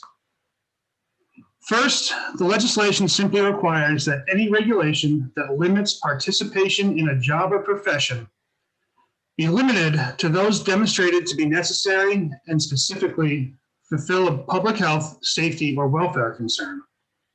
This ensures that the regulation does not unnecessarily burden a person's ability to enter an occupation, trade, or profession. Secondly, if a regulation is on the books that violates the law, a person harmed by the regulation can ask the agency to repeal or modify the restriction. If the agency decides not to change or repeal the regulation, the citizen can at any time petition the agency or the district court to repeal or modify a rule that does not meet the standard of review required by this legislation. This is imperative for accountability to the people. The Right to Earn a Living Act changes the way courts must interpret agency regulations. Instead of automatically assuming the agency has the authority to restrict entry into a profession, courts would assume they don't have the authority unless the regulation is demonstrated to be necessary to specially fulfill a public health, safety, or welfare concern. The Act provides substantive protection for the right of Mainers to seek work without having to jump through unnecessary and unjustified hoops, while at the same time preserving the ability of state regulatory agencies and local governments to protect the public through legitimate and proportionate health and safety regulations. Some will say that this will lead to unnecessary litigation, but this has not been the case in Arizona. If anything, the limited litigation has proved to be very necessary. The benefit of the law is that agencies know that citizens are now able to push back on protectionist decisions and thereby modify their actions to be within the confines of the law. An example in Arizona is the case of Annette Stanley versus the Arizona Board of Behavioral Health. Ms. Stanley moved from Kansas to Arizona in 2014, and she sought a license to practice in her new state. But because she had owned her own practice, the state of Arizona would not recognize the hours she accumulated for her Kansas license. Although the licensing board recognized that she was fully qualified, this arbitrary requirement prevented her from receiving her license. Ms. Stanley, under the provisions of the Right to Earn a Living Act, chose to petition the board for a redress of grievances. After the board heard Ms. Stanley's case earlier, they granted her petition to allow her to practice in Arizona. And they also resolved to modify the rule that kept her from practicing. This improved things for both the petitioner and the board's governance. John Riches, one of Ms. Stanley's lawyers, remarked that the case shows why the Right to Earn a Living Act was such an important step for Arizona's hardworking job seekers. We're grateful that the board conscientiously met with Ms. Stanley to make sure that her right to earn a living was protected, as the law requires, and we're grateful that the governor signed into law the nation's strongest law protecting the critical right to economic freedom. We look forward to working with the board in the coming days to ensure that the rights of Arizona's businessmen and women are secured, while respecting the board's authority to protect consumers. All public officials, whether elected or unelected, have a duty to ensure that the rules of the game are fair and that equal opportunities are available to all to pursue the American dream. All sides must work together to secure people's economic freedoms and the ability to earn a living anywhere one chooses in this country. Fulfilling that duty requires significant and effective corrective action. LD 835, an act to allow citizens to petition government agencies to repeal or modify occupational regulations, will ensure that all current and future Mainers have a right to rise and excel in the profession of their choice. It will also make it much easier for people to choose Maine to move to and help expand our workforce into the 21st century. Thank you for your time and your commitment to public service. Thank you, Representative Andrews. Does anyone have a question for Representative Andrews at this point? Yes, Representative Dorr, and then we'll go to Representative Reisman. Thank you, Madam Chairman. Representative Andrews, nice to see you this morning. Likewise. Question I have, do you know if Arizona is a right to work state? Off the top of my head, I do not know. I can probably find that out for the work session now. Oh, I can look it up. I just wondered. Thank you. Yeah. All right, thank you. Representative Reisman, you have a question. Thank you, Madam Chairman. Thank you for being here today, Representative. My question has to do with, it appears this bill is relative to licensed occupations. And if I'm not correct in that, then you can correct me, but how do unlicensed occupations come into play in any of these kind of restrictions? Sorry, can you repeat that? I couldn't quite hear the end of that. Okay. How do unlicensed professions, or an example might be building inspectors, they are not required to have a license. How does your bill come into play when we're considering those types of situations? I don't think it would have an impact, seeing as how those people are not licensed, so there's really no barrier to entry. They would have to meet no metric or standard for licensure. So I don't think it would apply, Representative. Okay, thank you. Thank you very much. Does anybody else have a question for Representative Andrews? Thank you very much, Representative, for your testimony and for bringing this bill to the state and local government. Next, we have Nick Murray speaking in favor of the bill. Mr. Murray, welcome to state and local government. Thank you. Good morning, Representative Matlack and the members of the Committee on State and Local Government. My name is Nick Murray. I serve as policy analyst for Maine Policy Institute. We're a nonpartisan nonprofit that advocates for individual liberty and economic freedom in Maine. So thank you for the opportunity to testify on LD 835, a bill that would contribute to both of those causes. Maine's occupational licensing regime is in dire need of review. A 2018 report that we put out surveyed all of the state's occupational licensing requirements and found that we license many occupations that a vast majority of states do not currently. For instance, only 2 states license log scalers, electrical helpers, funeral attendants, and dietitians. Maine licenses all of those.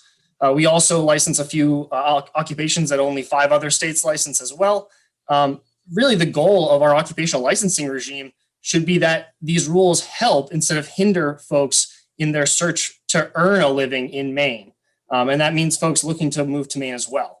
Incredibly, licensed barbers and cosmetologists in Maine must complete more than 13 times the training hours required for emergency medical technicians, EMTs, folks who are trained to be first responders on the site of an emergency.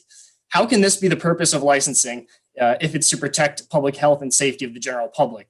Barbers take 13 times more time as EMTs. Clearly, there's a mismatch there.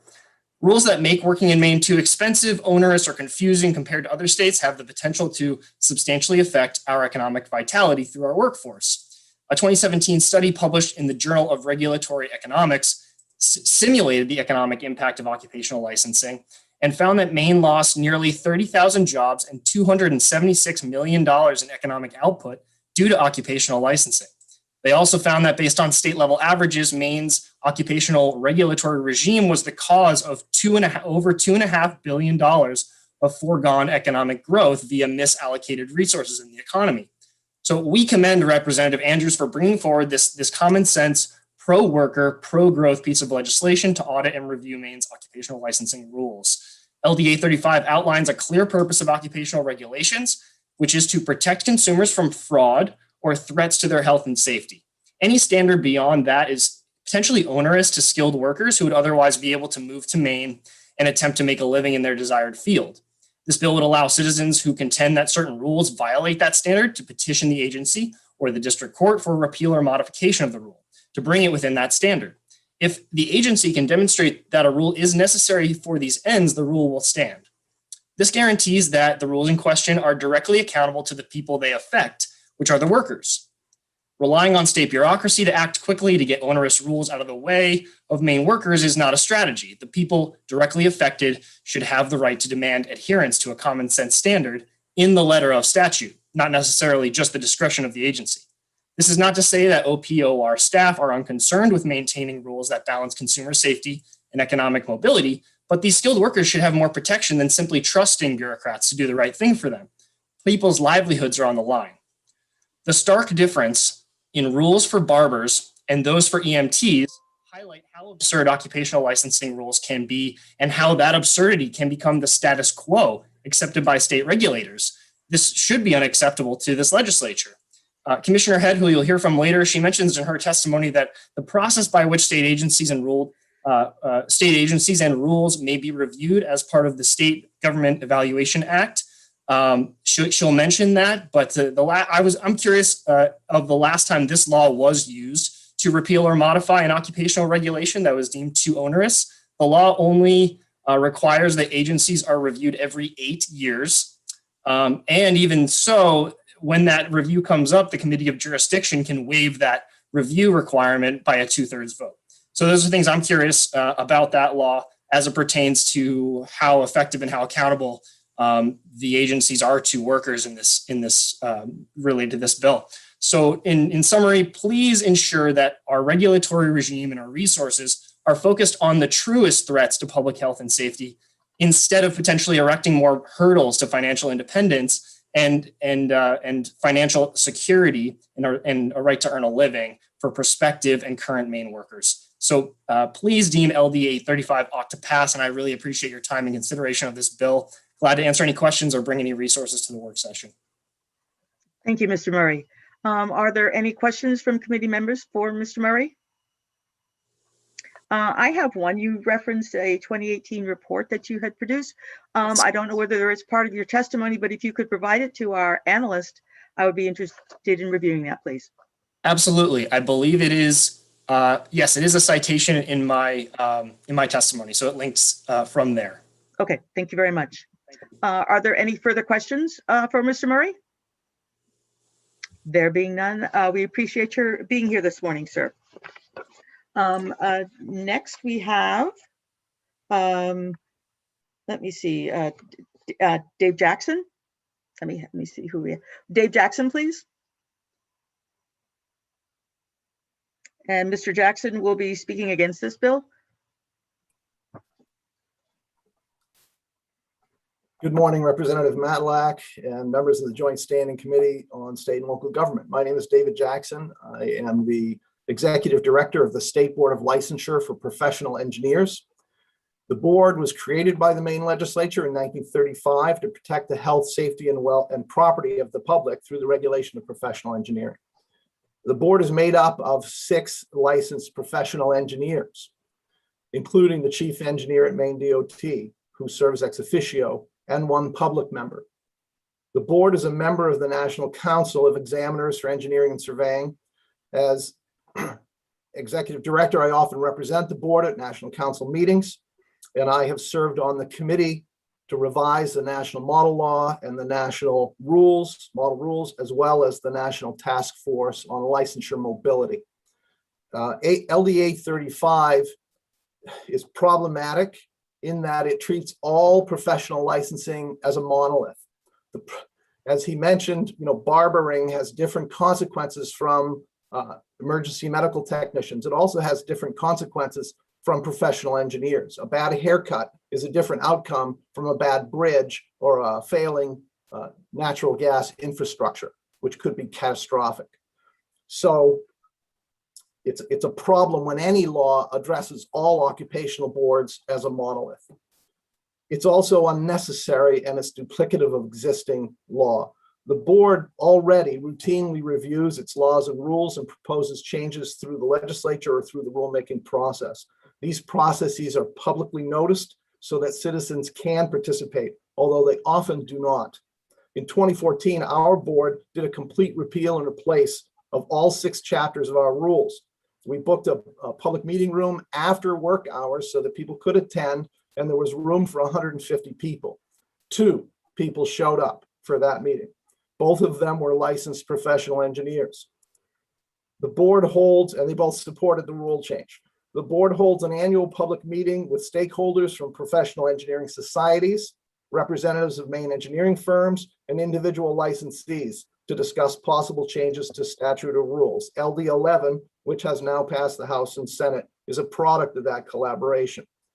LD 835 would require agency review in 2021, but legislative review of state agencies under Title III through the GEA is already an existing public protection. The PE board went through legislative review in 2019 and issued a 22-page report that was presented to the legislature and is available on our website. Another review in 2021 is unnecessary. If the legislature does feel that more frequent reviews are needed, we think that that requirement should be incorporated in the existing statute.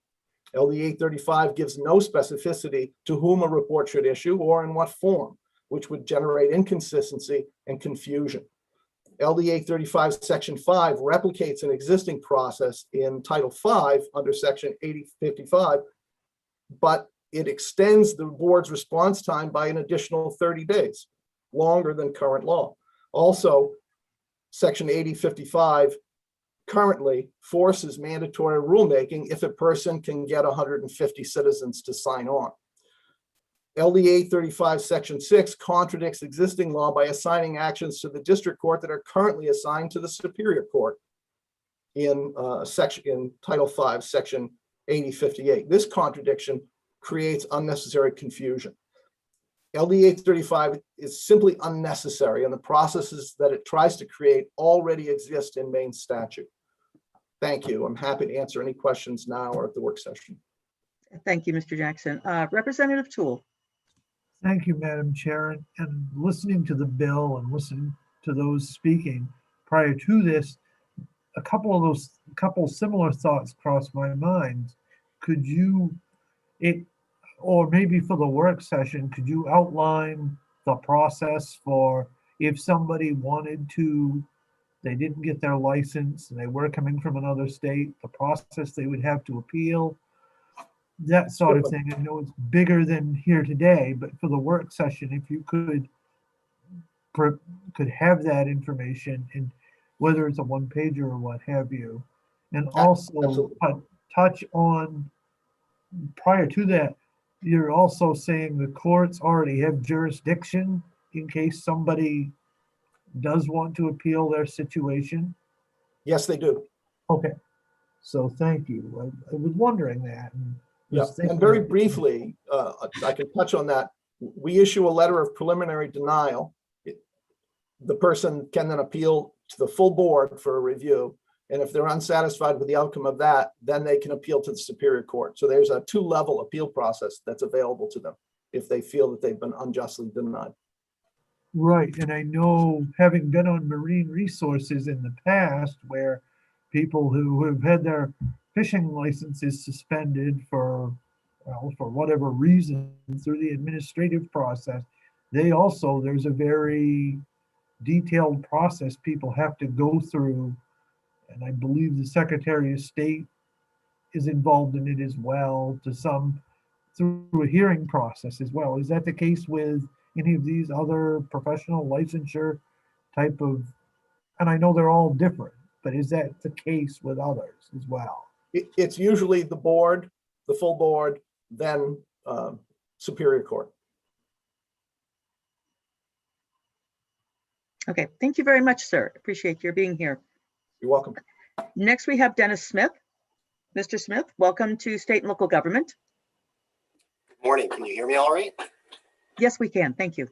Thank you. My name is Dennis Smith. I'm a resident of Augusta, Maine, and I am the Executive Director to the Maine Board of Licensure and Medicine, which is also located in Augusta. And I'm here to speak on behalf of the board as well as DPFR, the Department of Professional and Financial Regulation, in opposition to LD 835. Both the Board of Licensure and Medicine and PFR are well aware of the myriad federal and state laws, rules, and regulations that are applicable to these professional and occupational licenses and the burdens that overregulation can pose to these professions. And as a result, the board and PFR intentionally avoid promulgating rules that would unnecessarily burden their licensees and not serve the purpose of protecting the public. So for example, the board has 8 separate rules that address the most vital aspects of his mission to protect the public. And one of those rules was actually required to be promulgated by the legislature. Each of the rules promulgated by the board and by DPFR boards are required to be enacted pursuant to the Maine Administrative Procedure Act. And that imposes specific and significant requirements and processes on all state agencies that enact rules. For example, the Maine APA requires publication of a proposed rule, the receipt of public comments regarding a proposed rule, agency response to the public comments, and an explanation about why a comment was or was not accepted, and review of adopted rule by the Attorney General's Office for form and legality. And throughout this entire process, the BOLM, the board, and the PFR agencies are routinely assisted by an Assistant Attorney General. So the board and PFR believe that LD 835 would impose unnecessary burdens on their limited staffs and resources for the following reasons. One, the specific and rigorous legal requirements for state agencies to enact rules under the Maine APA should create a presumption that existing state agency rules are necessary. They're not unduly burdensome, and they are carefully tailored to fulfill legitimate public health, safety, or welfare objectives. LD 835 would turn that presumption on its head and require state agencies to re-justify the need for these existing rules that have already gone through this rigorous process. As Mr. Jackson pointed out, both the Board of Licensure in Medicine and PFR routinely review and update their rules to ensure that they comport with changes to laws and occupational and professional standards. Existing Maine law already requires state agencies to consider the impact of a proposed rule and to issue a written basis statement in response to comments. Existing Maine law already permits an individual to petition a state agency to adopt or modify a rule, and actually requires a state agency to initiate rulemaking upon receipt of a petition submitted by 150 or more registered voters. Existing Maine law already allows an individual to challenge any state agency rule by filing an action in the Superior Court that alleges that the rule exceeds the agency's authority, is arbitrary, capricious, and abuse of discretion, or not otherwise in accordance with the law. And as Mr. Jackson also indicated, these boards undergo periodic review of their programs, the State Government Evaluation Act. In fact, the department underwent such a review in 2015, and the Board of Licensure in Medicine underwent such a review in 2019. So in sum, DPFR's agencies and the Board of Licensure in Medicine are busy diligently undertaking their state mandated mission to protect the public. We are not interested in unnecessarily burdening a person's ability to enter into an occupation, trade, or profession. And we diligently follow the Maine Administrative Procedure Act, encourage public participation, and carefully tailor the rules to state statutes to ensure the protection of the public. And we would encourage you to vote this bill ought not to pass. I want to thank you for your time, and we'd be happy to answer any questions now or at the work session. Thank you, Mr. Smith. Representative Toole has a question. Thank you, Madam Chair, and I definitely appreciate your testimony. I also do share many of the concerns of those who are bringing this bill forward, and I wonder if you would weigh in on that last point about the government evaluation, 8 years between. Do you think this committee should consider amending this bill to reduce that to, say, I don't know, 4 years or 5 years? Do you think 8 years is too long of a period in between evaluations? Well, I think ultimately that's up to the legislature and you as a body to decide that. But I can tell you this, that of this list of rules that I provided to you in my written testimony from the Board of Licensure in Medicine, the oldest rule on that is from 2015. When we say that we periodically review these rules to make sure they're up to date, the most recent rule was enacted in May of 2020. So we're constantly doing that because the standards do change and they have to be updated accordingly. Great, thank you. I appreciate that insight. Thank you very much. Are there any further questions for Mr. Smith? There being none, we appreciate your being here, sir. I believe that is the last person we have signed up to testify in this bill, Cheryl. Okay, thank you. Then I will close the public hearing on LD 835, and we'll move along to LD 1515, which is an act to create a People's Revisor by Representative Sylvester. Is he here with us, Cheryl? No, Okay, it's not. he's not. Okay. Let me see. Where's my list? Let me send him a quick note. See if he's going to be joining us.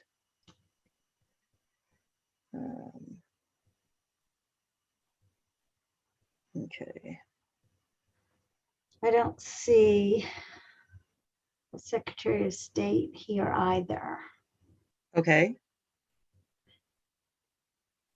Deputy Secretary Baptista is here, Okay. and John Brodigam. Brodigan. Okay, thank you. Where are we? LD 1515. How about are the folks from 1513 available? I do not see Representative Newman. Okay, then we'll wait. We'll ask because we did tell him he would be last.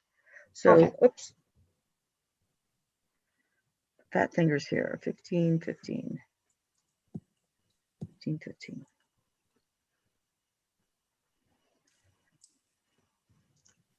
So we do have the Deputy Secretary, and we do have Mr. Brodigam. Oh, okay. We now have Secretary of State is here. Okay. Let me see if Representative Sylvester will be joining us. Okay.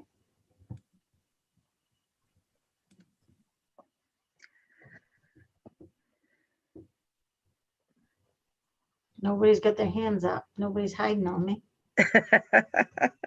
Not yet. Not yet. Oh, yeah, right. He says he's having technical problems opening the link. Would he like me to send him another link? Yeah, why don't you try doing that? Okay.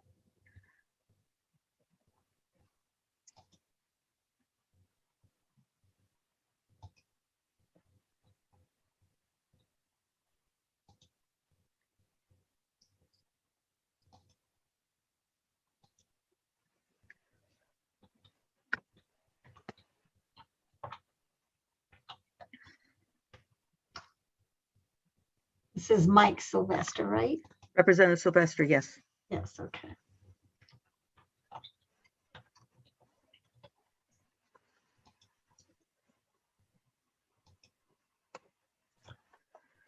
Oh, yeah, totally.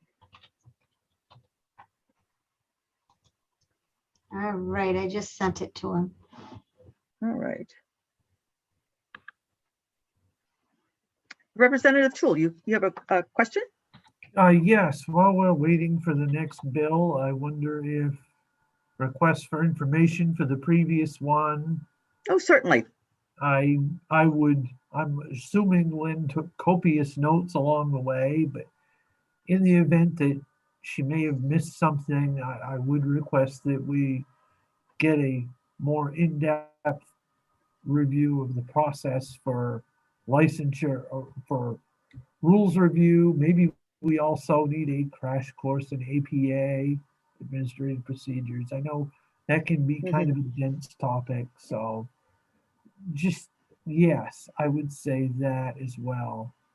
And maybe something from the Attorney General, just, he doesn't necessarily need to come, but maybe some feedback on jurisdictional issues for the courts. Okay. Or someone from the court system, if you will. Maybe that would be a better avenue.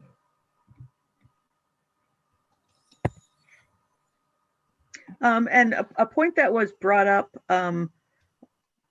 just because it piqued my interest. The last time the APA was used to repeal a regulation, is that done on a regular basis? So, okay. All right, Representative Sylvester, welcome to the State and Local Government Committee. You're on mute, sir.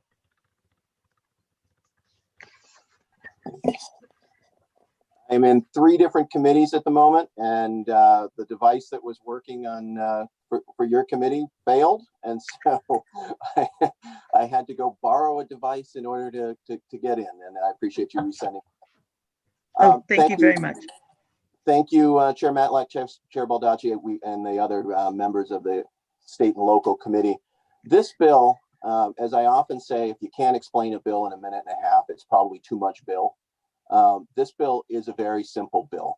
We know as legislators that when we come up with ideas that we wish to put in front of the body, that we put in our ideas to the revisor's office, and they help us craft those ideas from perhaps a fledgling concept, perhaps a full-blown concept, into language which is both legal, that conforms with prior statute, that takes advantage of being able to use the conventions of statute, and that we are told when they conflict with other statutes in the state.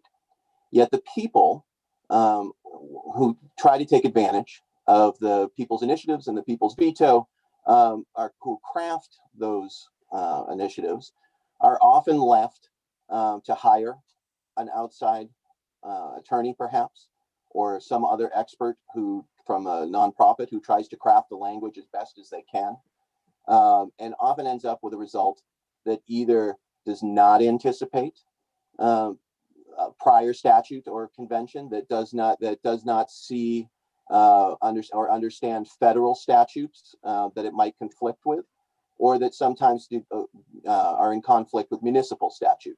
And so the idea of a people's revisor is very simple. It does 2 things. One, when our constituents are putting in initiatives, whether it's a people's veto or a people's initiative, they would have the opportunity to have that language reviewed by the revisor's office, by a position that would specialize in this, in doing this with people in the community, to make sure that when that hits the people, that it has been vetted and is the best possible form of itself. I can tell you that prior to this, to the 130th, my committee, Labor and Housing, formed 2 subcommittees, one chaired by Representative Morales and one chaired by Representative Cuddy, to look at incoming bills in housing and in labor issues in order to do just this thing, to be able to have our colleagues vet our ideas, to be able to have our colleagues look at language and think about, particularly ones from other committees, to give us the best advice possible. And that is what I am seeking in this bill for the people of Maine, is the ability to bring the best possible idea with the best possible and legal language. And the second part of this bill involves outreach by the people's revisor in order to teach folks who are thinking about putting in this sort of bill, this sort of veto or initiative, to be able to understand the process, to be able to understand exactly what is required of them, and to be able to take their idea from fledgling to full form before the revisor ever gets a look at it. And so that is the idea of this bill. I think that we all know the trouble that we would be in if we were forced to write our own legal language. We would never get out of these committees, trying to make what we wrote conform. And I'm seeking the same thing for our constituents. Thank you very much. Do we have any questions for Representative Sylvester? There being none, thank you for your testimony this morning, sir. Thank you. I appreciate it, Chair Matlack. Yes. We have a couple of folks who will speak neither for nor against. And we will start with the Maine Secretary of State, then Joanne Bautista, and then John Brodigan. Morning, everyone. My name is Joanne Bautista, and I'm the Deputy Secretary of State Policy Advisor. I'm speaking on behalf of Secretary Shanna Bellows, who's also juggling multiple committees this morning. So she apologizes that she couldn't be here at the last minute. She had to jump on to another hearing. I'm speaking today neither for nor against LD 15. The Division of Elections within the Department of the Secretary of State conducts referendum elections, which may include the two ballot measures addressed in this bill: people's veto efforts and direct initiatives. Unlike a direct initiative, a people's veto is filed in direct response to a bill that has been enacted as law but has not yet become effective. As such, the bill is already drafted. The only drafting that occurs for a people's veto happens within our office, which is the drafting of a question to ask Maine voters if they want to keep the recently passed law from taking effect. The Secretary of State is responsible for drafting the ballot question and does not require assistance with this task. Therefore, we see no role for the People's Reviser in the People's Veto process. Our office is also responsible for the oversight of the direct initiative process. Pursuant to Title 21A, Section 901, subsection 3-A, the Secretary of State must review the proposed legislation that is submitted by a group of voters to confirm that the legislation meets all statutory requirements. This section of law further provides that the Secretary of State may consult with the Reviser of Statutes for assistance. We are concerned, therefore, that this bill may create a conflict, as the reviser will be assisting the applicant as well as our office. Applicants for direct initiatives have expressed frustration with obtaining assistance in drafting legislation. However, we suggest offering classes or a written guide to the process may be preferable to actually drafting the legislation upon request, as it may avoid the creation of the conflict mentioned previously.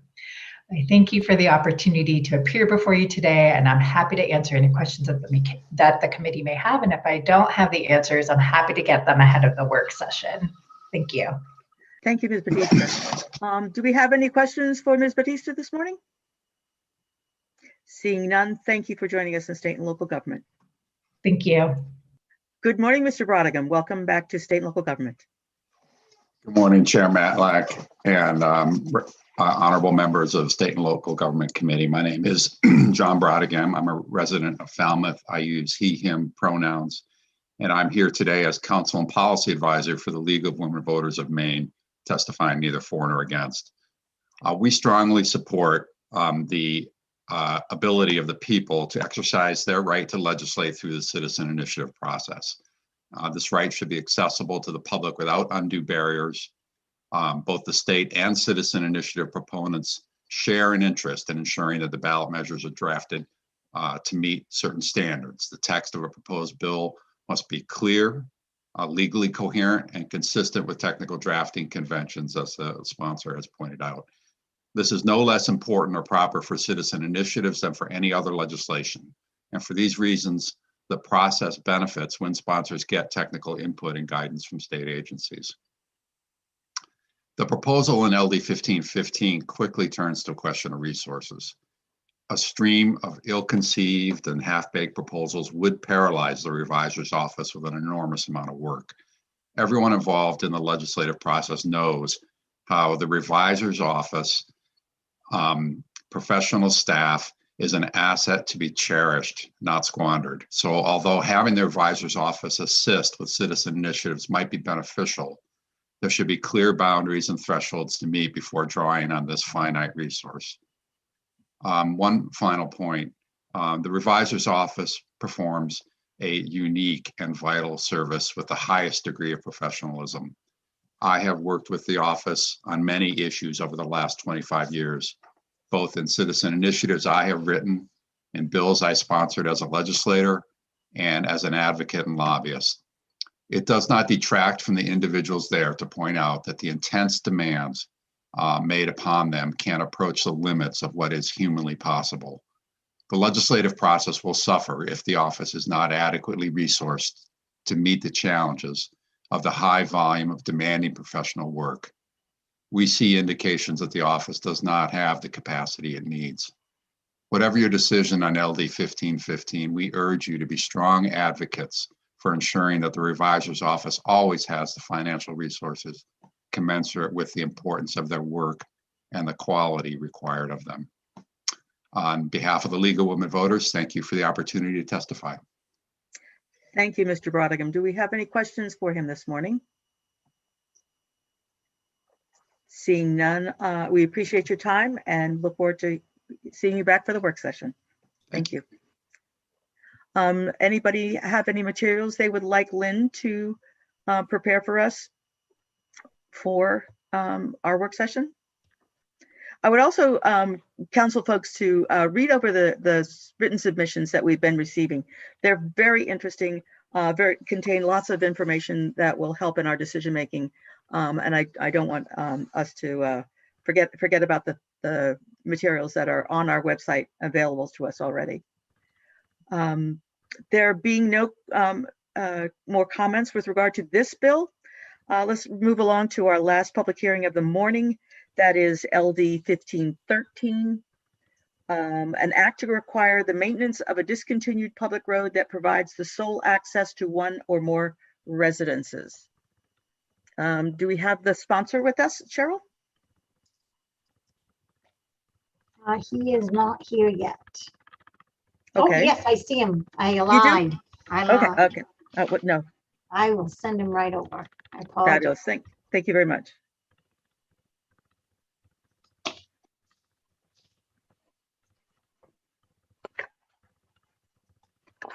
What we got?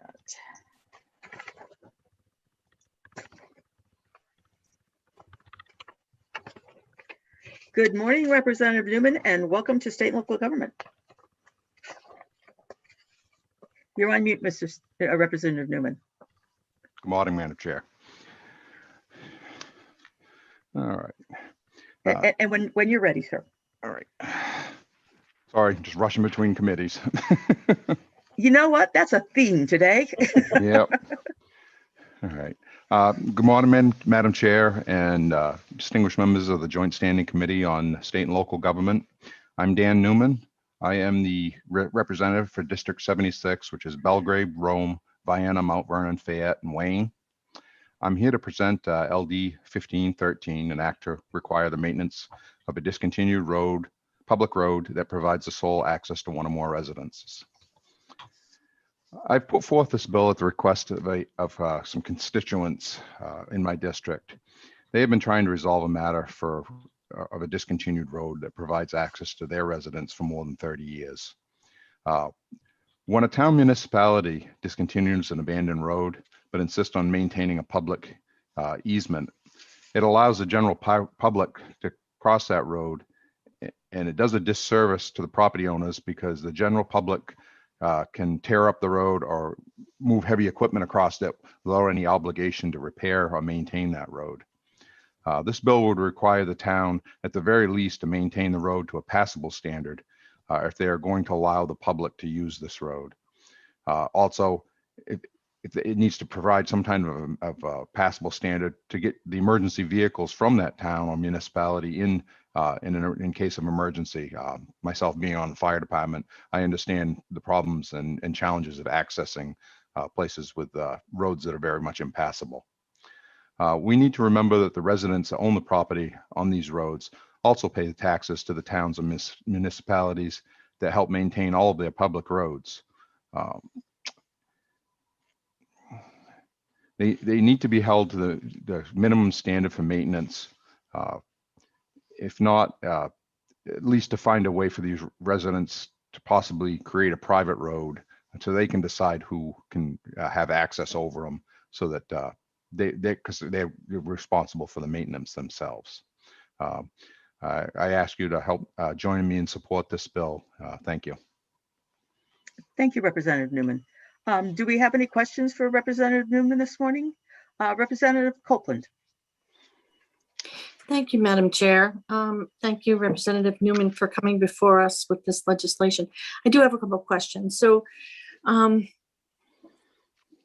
it's a a public road, you know, was like basically a paper street, and there's an easement, and then other people want to go across it or whatever.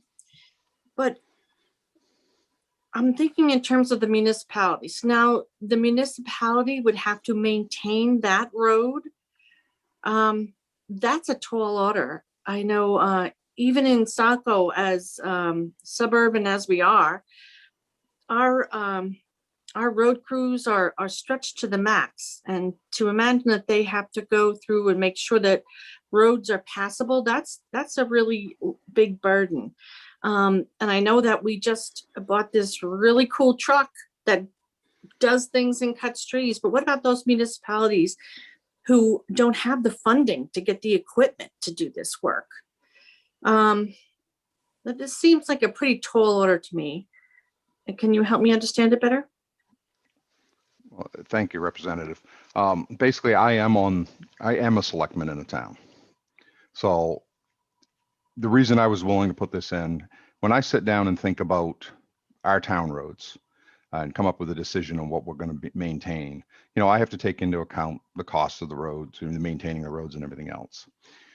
What the constituents are asking for, they're not asking them to go in and cut trees and everything else. They're asking them to go in and run a grader over these roads and maybe dump a load of gravel when it's rutted so bad so that they can get in and out to their house.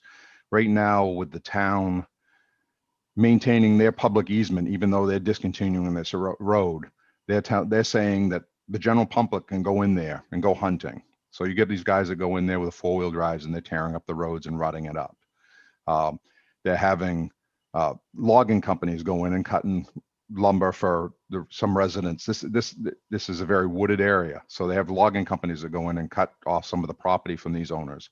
But the logging companies don't have to maintain that road. They tear up the road and then they leave. And the residences that have to be able to get in there are having to find a way to grade that road and maintain it. So what all they're asking for is to maintain it to a passable standard. So grade it a couple times a year, just so they can get in and out to their house. We just bought a brand new $500,000 fire truck in Belgrade. And when this road is impassable, to try to get in there to put out a structure fire would cost a lot more money for the town for repairing our trucks than it would be just to have them grade it a couple times a year. Okay. If I may, this is a tough one. Do you So have when a they, question? Yeah. I do. When they purchased the property, they were aware that there was a paper street. Did they have an opportunity to advocate for themselves for that? I believe that when they purchased this property, it was a town road. It had not been discontinued. The people, the Manters are the people that are going to be speaking towards this. It's their property. Oh. So they'll be coming up and speaking more about it and can give you the history on that. But from what I understand, it basically was a public road at that time. And then about 30 years ago, the town decided that we're no longer maintaining this road. But they're still the town. Noted? I don't know the whole backstory on that. So again, they probably can give you that. I would ask them the question, but they've been fighting this for a lot of years. So they're just looking to. Right now in the spring they're having to park their car miles down the road and walk in because they can't get in on this road because the people come in and tear it up and don't fix it behind them. Well, I certainly empathize with the situation. Representative Copeland, yeah, thank you. I was going to say the Manters are coming behind us, coming next. We can chat with them. The Manters who are mostly our experts on discontinued roads in this state. Representative Greenwood, you have a question, sir. Yeah, thank you. I just wanted to point out that I think, and I want to clarify with Representative Newman, it's your intent that only if the municipality maintains a public easement on the discontinued road that this would be moving forward, correct? Because I understood that if the municipality discontinues the road and doesn't allow public access, and they disperse it back to the abutters, there wouldn't be the need for this. But this is a result of the municipality saying we're going to close the road and discontinue it. And we're going to allow the public to use it, but we're not going to maintain it anymore. I think that's the issue here, correct? I believe it is. Because if nobody else had access and the homeowner or the property owners down that road could decide who could travel it, then they could get together and split the cost of maintaining it. Thank you. Do we have any further questions for Mr. Newman? There being none, thank you, Representative Newman, for bringing this bill to us. Well, thank you very much. You're welcome. We'll now hear from the Mantors. They are here to testify in favor of this bill.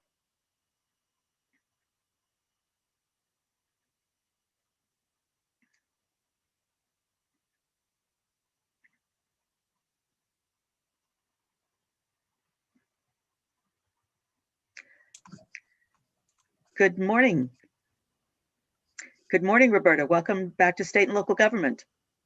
Good morning. I don't know how much time you're going to give me. I'm hoping that I can have time after my 3 minutes to answer some of the questions that have already been asked. Yes. Okay. So if you would introduce yourself, is David going to be presenting also, or just you? Yes, he will be. And I apologize. It's got my name up on the screen. I tried to change it this morning, but I couldn't get onto a place where I could change it. So it's only got my name. But okay, he will be speaking after me.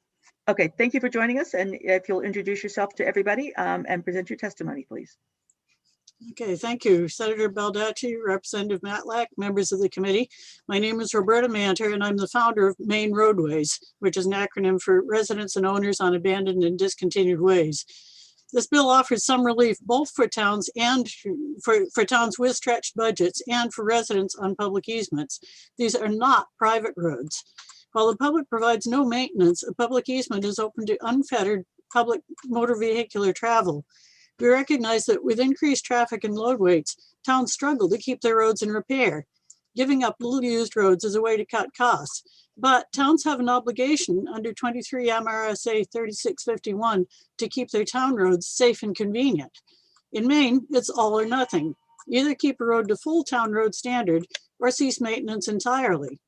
Some states have minimum maintenance roads that are kept to lesser standards for restricted uses, but these states all prohibit reducing a road to that status if anyone lives on it. In Maine, towns can cease all maintenance on a road that's deemed to have too few residents. All we're asking is that these roads be kept merely passable. This would allow towns to cut costs while still assuring residents the ability to get to and from their homes. I can't fathom why public easements haven't been declared unconstitutional. In 1968, the limited user highway law was passed. It allowed selectmen to declare a road to be of limited use and value to the traveling public and simply cease maintenance. Yet the road remained open to public use. Just 2 years later, the Maine Supreme Court determined in Jordan versus Canton that a public road with no public maintenance will inevitably be destroyed. Access is a right attached to property, and damage to that access constitutes a taking, requiring both due process and just compensation. The limited user highway provided neither, so it was declared unconstitutional. But the 1965 revision of the discontinuance law resulted in the automatic retention of a public easement, which is also a public road with no public maintenance. While the law requires determination of damage at the time of discontinuance, there's neither due process nor just compensation for the repeated destruction of access over time due to public use. How is that constitutional? Is this bill an unfunded mandate? No. Requiring a resident to build a road for the public's use is an unfunded mandate. It's on the resident, not on the town. The town receives funding by taxing residents on these roads, but it's all spent elsewhere in town on things that resident doesn't get to enjoy if he can't get there. At least some of that funding should be reallocated to where it belongs, in the road from which it came. Besides, it's not a mandate because the town has other options. It can use 23 MRSA 3026A to negotiate with landowners to create a private easement in common. That was mentioned by a couple of the people already. Or it can tax residents only for the land. This bill specifically says if they're taxing for a residence. If the public needs a road, then keep it passable for the public. If it can't do that, let the landowner keep his tax dollars so he can afford to repair the road, but don't tax him and destroy his access. And I wanted to make it clear that this isn't just the Manters on Young Road in Fayette.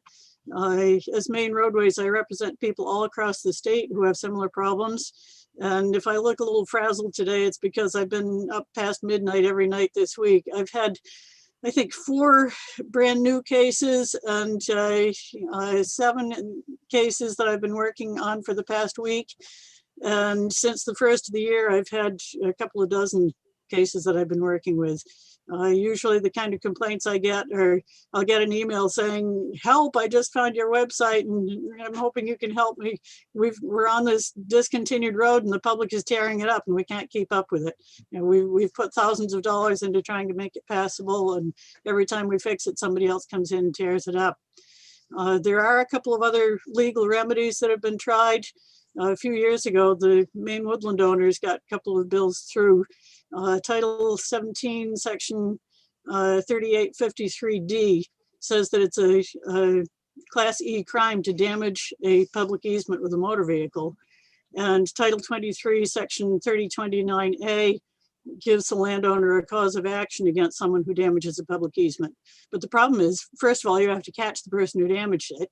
You have to prove that they did the damage, that the damage was their fault and not the fault of weather, erosion, or whatever.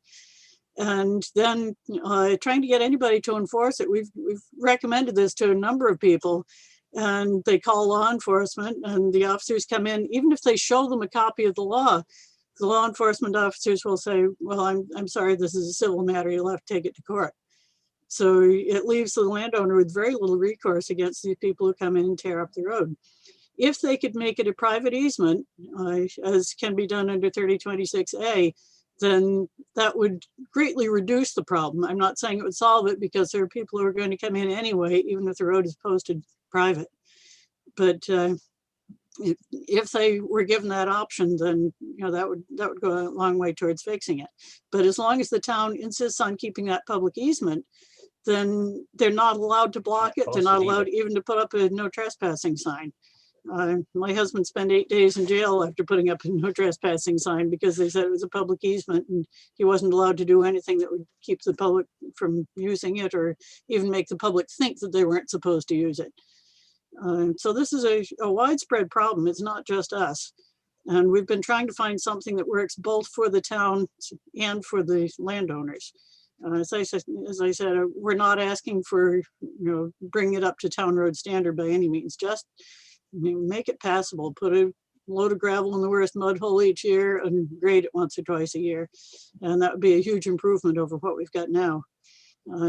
Our tax money right now isn't going into our own road, it's going into somebody else's road across town. And we get virtually nothing in return for our tax dollar if we can't get out. Representative Newman exaggerated a little bit. We haven't been walking for miles to get in. We've been parking about a quarter of a mile from the house and slogging through the mud for the last quarter of a mile with groceries and whatever. Yeah. And this happens every spring for about 4 to 6 weeks. And sometimes in the fall too, during hunting season, if it's rainy. We have a lot of traffic going in and out. I'd be happy to answer any questions that you have. I know that there was a question about it being a tall order for town staff to maintain these roads. Again, we're only asking for very minimal maintenance, just keep it passable. And if the town doesn't have the funds to do that, they can negotiate with the landowners under section 3026A to try to make it a private easement in common and keep the public from wearing it out. Let's see. As far as whether we knew when we purchased the property, my husband bought the property here in 1971. And at the time he was told the road was discontinued. Ceased to exist. And that because it was discontinued in 1945, the law at that time meant that the road ceased to exist. It was no longer a road even for the property owners.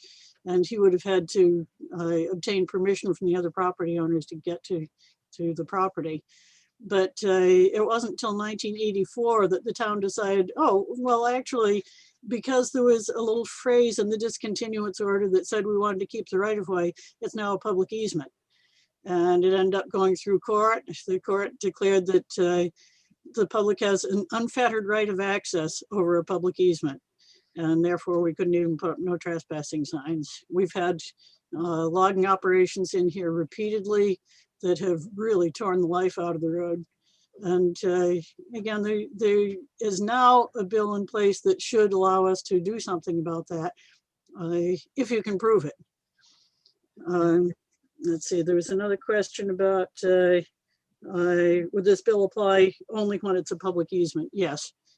This would not apply to private roads. It would not apply to roads that have been discontinued with no easement.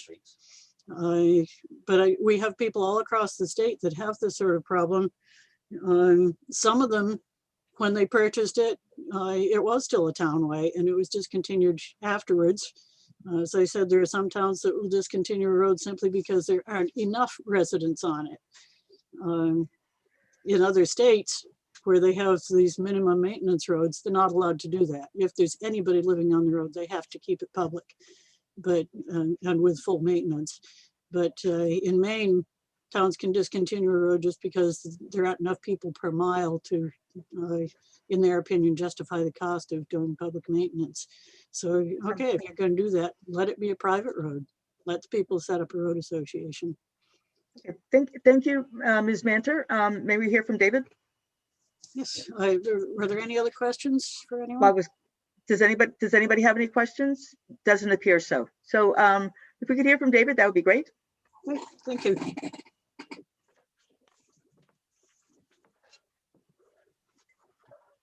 Yes, I'm David Manter, and I'm from Fayette. Same house as my wife, by the way. Senator Baldacci, Representative Matlack, and the rest of the State and Local Committee. Thank you for being here.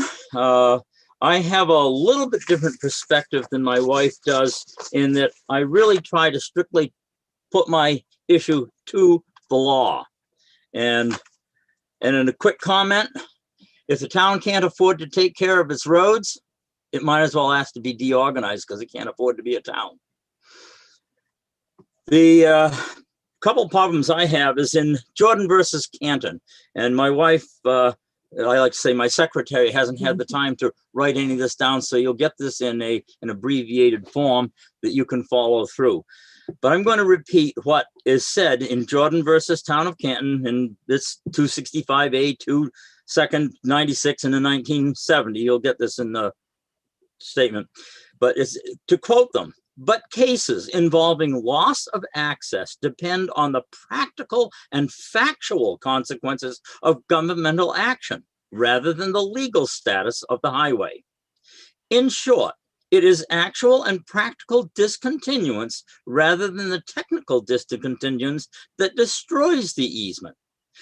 The action permitted by this statute has precisely this result.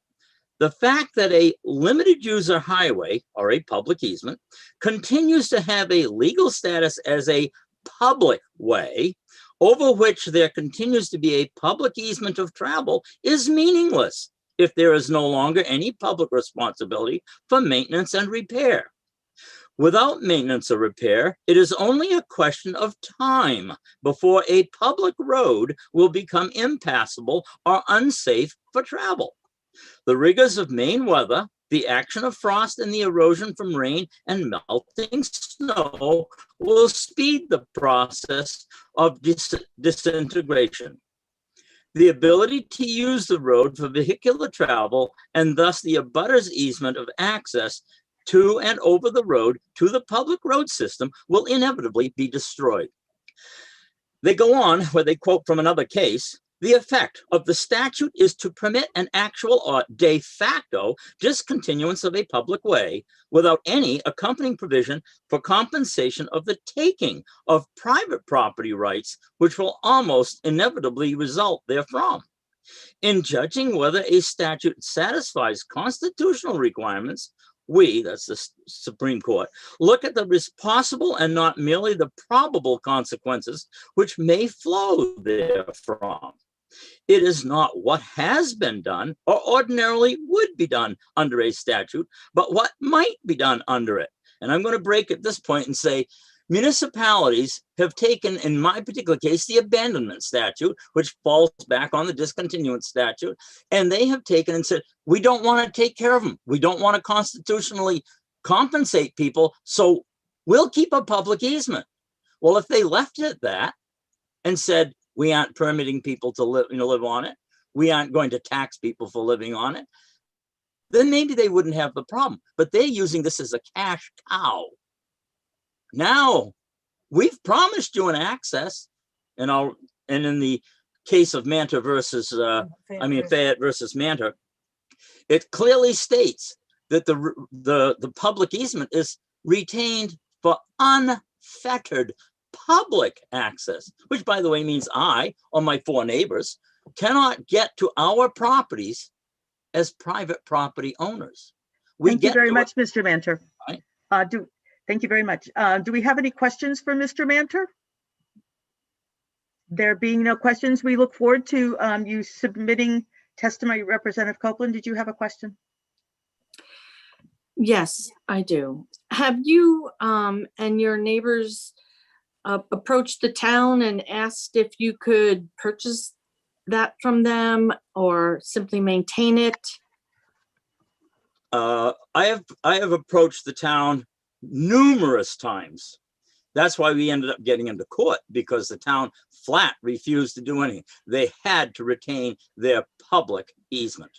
Thank you very much. We're going to talk about the bill and not necessarily about their individual concerns about this issue.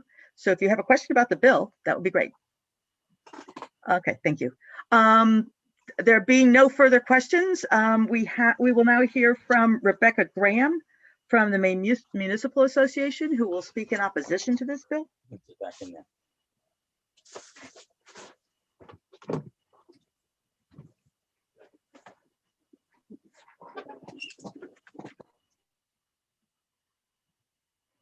Good morning, Ms. Graham. Welcome back to State and Local Government. Good morning. Thank you, Representative Matlack and distinguished members of the State and Local Government Committee. My name is Rebecca Graham, and I am here to offer testimony in opposition to this bill at the behest of our 70-member Legislative Policy Committee. Ms. Manter already offered several existing remedies in current law that individuals can pursue. And depending, as veterans of this committee will know, depending upon when roads passed out of use, determines whether or not municipalities were forced to keep public easements or whether or not that became a voluntary process. And there has subsequently been law that allows that easement to be removed. Also, depending upon access to water, which I believe in this particular case is part of the problem. Existing law makes damage to a public easement a crime, and whether or not that's an individual owner or a municipal official, that burden of proof is the same challenge, and a logging company presumably is operating on an owned property and should be easy enough to track down. But taxes are collective resources that allow communities to proportionally invest in road work and the repair of public roads that residents also proportionally use.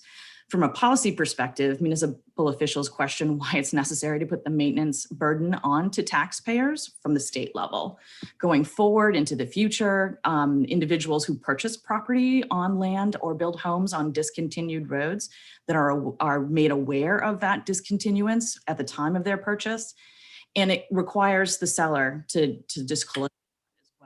So maintaining legally discontinued roads for residents who made a personal choice would be an outcome of this legislation. And that was a personal choice for them to move on to that. And it shouldn't be the obligation of the rest of the taxpayers in the community. Additionally, a passable, the bill speaks to a passable standard that creates a new standard of road development in law. So that would also, we're not even quite sure what that would be. The town's legislative body, which includes the neighbors and taxpayers, are the best to make decisions as to whether or not they want to retain that or whether or not they should maintain that road. And a town may or may not maintain that public easement, but it's not required to, and there is an opportunity for that community to vote that public easement away. In many cases, communities are maintaining roads that they keep a public easement on. And these decisions have always rightly been placed within the sound discretion of those local policymakers based on the unique circumstances and the evolving needs of each case. A one-size-fits-all approach proposed by this bill totally ignores that tradition and unquestionably proposes or imposes a state mandate. In practice, when a road's used as a thoroughfare for a number of people who live on that road, as I stated, it is often maintained. And as the town grows and develops, that's a natural process and roads are added to the town budget. If the town's legislative body has previously determined that the road in question should be discontinued, which wasn't the case in this instance, I believe, it would have involved a town meeting or a council vote. And again, that town's legislative body is best positioned to weigh whether or not road access or is proportional to the other towns' commitments and their fiscal resources. This bill would provide an automatic road maintenance benefit for that road and that could support only one family. And the voters should decide whether or not that's in the municipality's best interest and property tax dollars. Equally problematic, the bill inserts county government into the decision-making process for local issues. And county government is not the oversight body for municipal government. Municipal government is directly responsible to the voters of that community, who are the people who should be determining what they are willing to fund beyond their existing mandates. That kind of proposes an alternate problem. Perhaps maybe we should offer an appropriate way forward to amend the law to tax proportionally to the cost of the municipality for maintaining the maintenance of a dead end or discontinued road, rather than the equal taxation that is required under the current assessment practice. So for all those reasons, municipal officials are strongly opposed to this bill and its incarnations on an annual basis. So as many of you will recall. And with that, I'd be happy to answer any more questions. Thank you. Do we have any questions for Ms. Graham at this point? I'm not seeing any questions, any hands being raised. Thank you very much for coming before us today. Let me see. That is the end of the testimony on this bill. And that is the end of our public hearings for this morning. Do we have any information we would like for Lynn to bring to us on this bill? Representative Toole? Thank you, Madam Chair. I know in the 128th, they did that legislature passed a discontinuance legislation, not to be confused with abandonment, not to be confused with paper streets. I know we tend to use those terms interchangeably, and we, no matter how much we try not to, but if Lynn could provide that for when we work this bill along with the other two bills that we're dealing with on roads, that would be fantastic. Okay. Representative Copeland, did you have information? I would like to request that the representative from MMA come to the work session. Oh, certainly.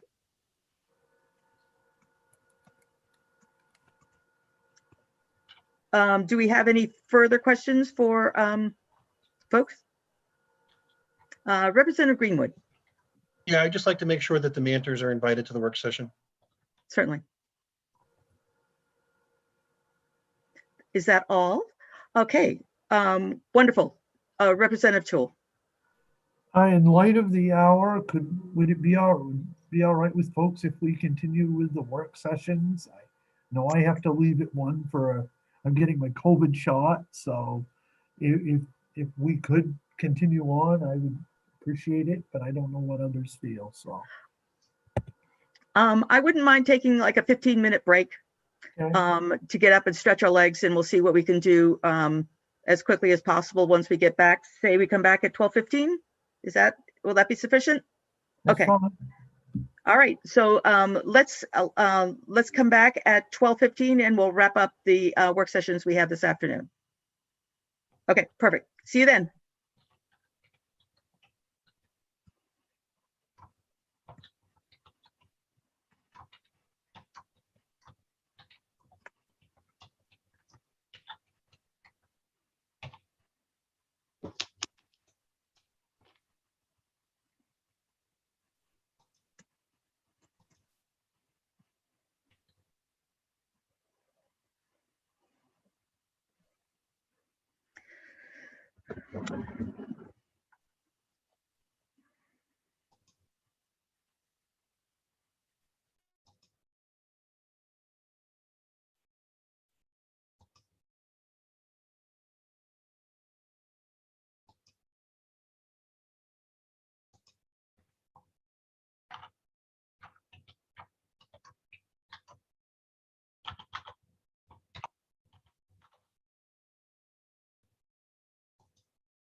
It's trying.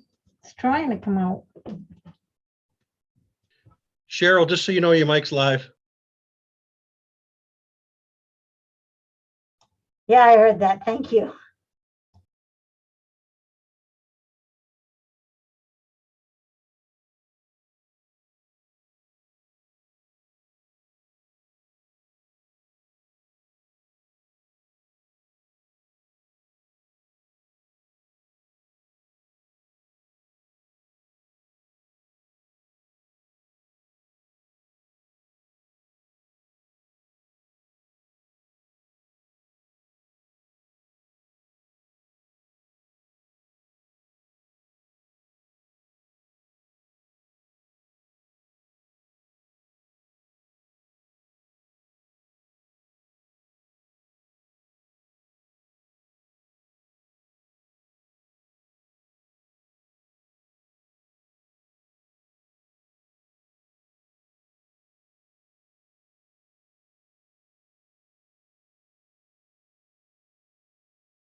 Cheryl, are you there?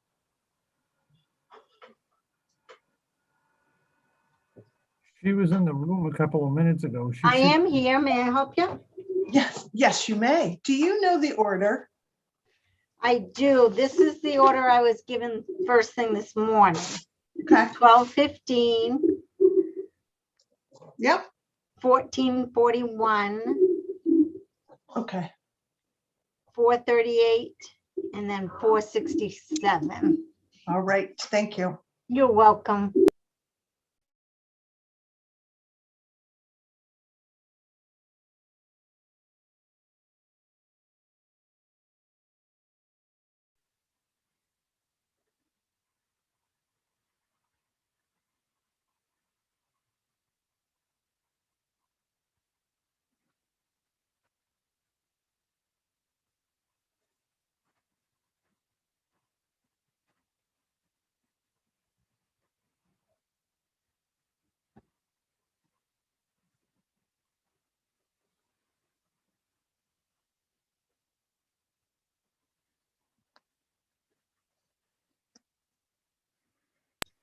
Oh, look at that, back at 12:15, and we're doing 12:15. Synchronicities. I know. Synchronicities. This afternoon's going to be awesome. Good. As my mother would say, from your mouth to God's ear. Yeah. That's right.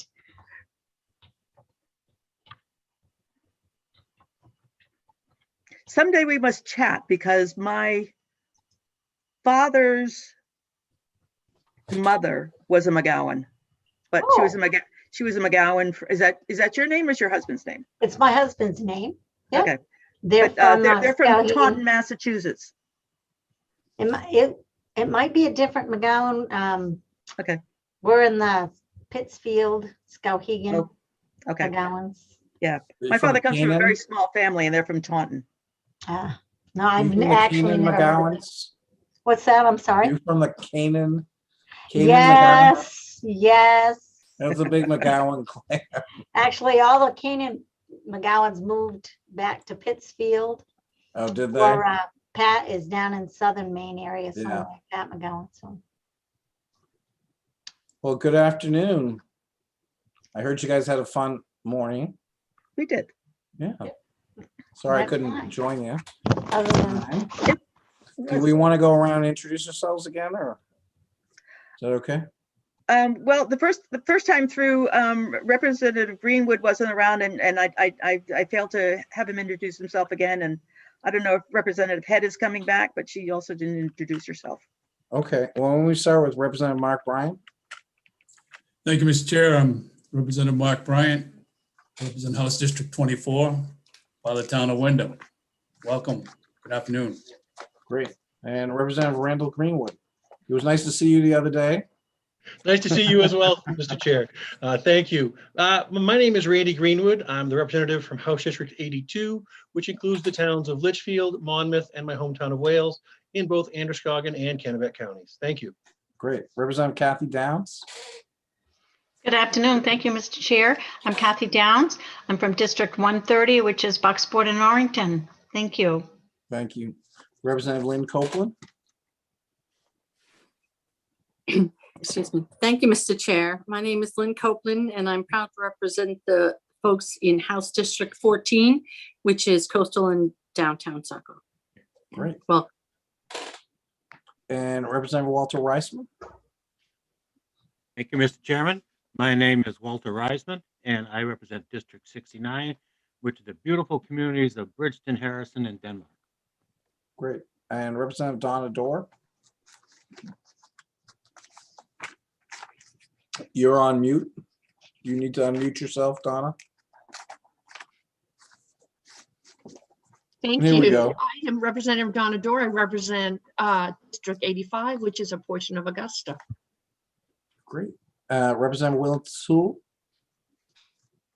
Good afternoon, Mr. Chairman. I'm Will Toole. I represent the Machias Bay Area plus Lubec and Eastport in the House. Great. And Senator Rose. Thank you, Mr. Chair. I'm Kimberly Rosen, Senate District 8. My district runs from Castine up to Lincoln. Great. Good to see you as well. It's nice to see people slowly in person. And Representative Ann Matlack, my co-chair. Good afternoon. Thank you, Senator Baldacci. My name is Ann Matlack. I represent House District 92, which includes the communities of Cushing, Thomaston, South Thomaston, St. George, Matinicus, Cree Haven, and the Muscle Ridge Islands. Great. And I'm Joe Baldacci. I am from State Senate District 9, which is the great city of Bangor and the great town of Herman. And this is a work session on a number of bills. We're going to start with LD 1215 and then go to LD 1441. And then we'll hit HP 438 and 467. So on the work session, let me just say the format is new to all of us, and we expect that there will be unforeseen glitches and mistakes, so please be patient.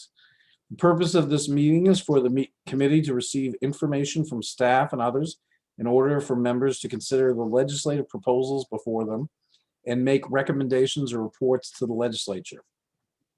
Only committee members, the committee analysts, and those specifically invited to attend will be participating in the work session. For members of the public wishing to observe this meeting, is being live streamed on the committee's YouTube channel and will also be recorded for viewing after this meeting is concluded. We are also broadcasting the audio of this meeting on the legislature's website. The YouTube live stream of this meeting, which is accessible to the public, begins at the scheduled start time for the work session and will remain on until the end of the day's work. If your video or audio is on, even if the committee is not then in active session or is on break, the public can see and hear you. Please remember to mute your microphone when you're not speaking. Please check to be sure that your name appears correctly on the Zoom screen. This is a public meeting, and I must remind you that while we're meeting, discussion must happen on screen and not by way of Zoom chat. You may use the chat to request to speak or to indicate that you are having a technical issue, or to indicate that you are momentarily stepping away from the screen. However, again, you are not to use the chat feature for any substantive discussions. If you're having technical difficulties, please contact the committee clerk who can help try to resolve the problems. Members will speak with leave of chair. Materials will be provided electronically for this meeting. When it comes time for the committee to vote, we must have a quorum present, at least 7 members, including a senator. In order to be counted as present, your identity must be visually verifiable. Okay, so I will now open the work session on LD 1215. We're ably assisted today by Lynn Caswell and by Cheryl McGowan, our committee clerk. Lynn, can you provide the analysis? Yes, thank you, Mr. Chair. So this bill is a resolve to require the state auditor to report on corrective actions regarding the administration of federal funds. It is sponsored by our own Representative Reisman. I will say that the state auditor asked that if we would like his presence, that the clerk sent him an email. He had another engagement, but he's happy to switch over. So he's not in the waiting room unless you would like him there. So would you like Cheryl to email him, or do you think we should proceed on without him? You can email him, but I don't think it's his, we can still go on, but just let him know we're going on. If he wishes to join us, that'd be great. But I think we got a lot of information at the public hearing. Okay, and I think you are all seeing my bill analysis. So this resolve requires the auditor to issue, and I want to emphasize this is a resolve, not a bill, to issue a one-time report to the legislature by December 2nd of 2022 on how state agencies are complying with federal grant requirements. The report must include a list of the outstanding corrective actions that the auditor has found within the last 5 years. And this resolve permits the Government Oversight Committee to report out a bill based on this report.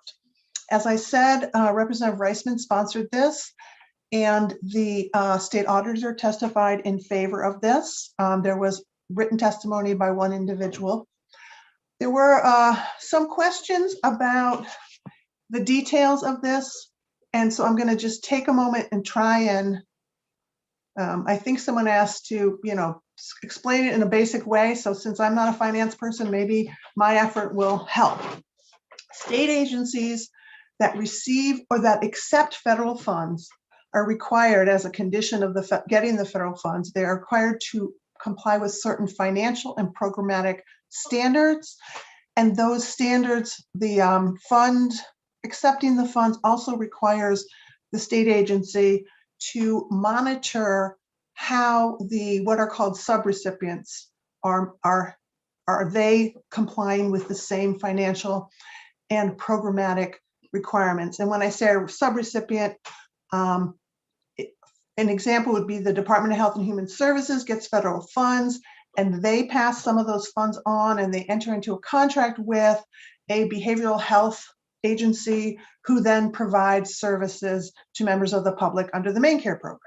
So the state agency, DHHS, must comply with the federal requirements, and they must oversee and make sure that the behavioral health agency is doing the same.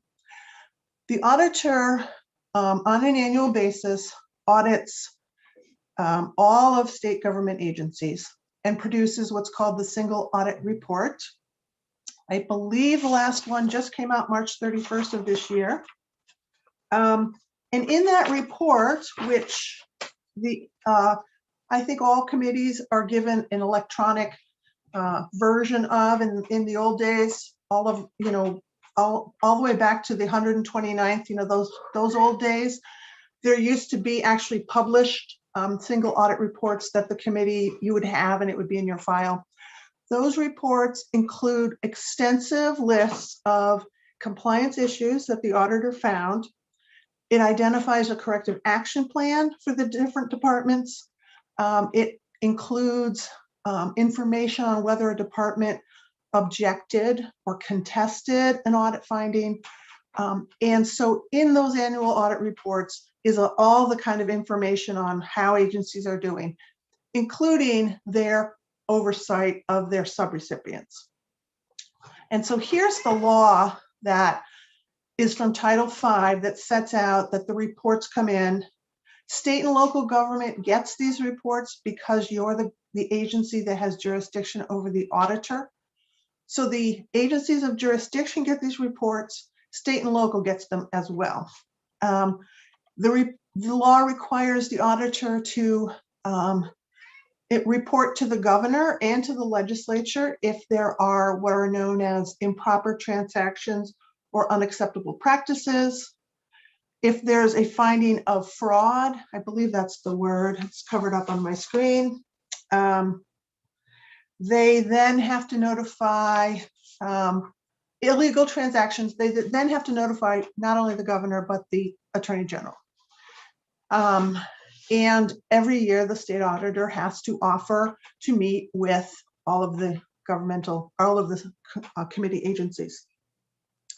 What Representative Reisman was pointed out that the committees get these reports and can meet with the state auditor, but there isn't a clear line of authority for the different committees of jurisdiction to report out legislation or take any kind of corrective action or require these agencies to take any specific corrective action. And I believe his bill, which is actually a resolve, was an attempt to do that.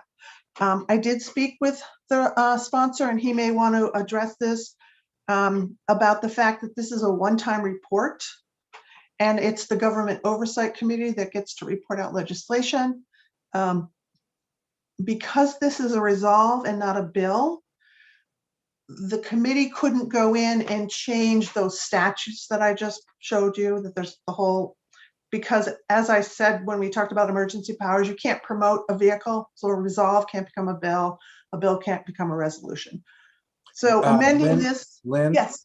I see that our state auditor is in the queue. If we could just have him join us, Cheryl.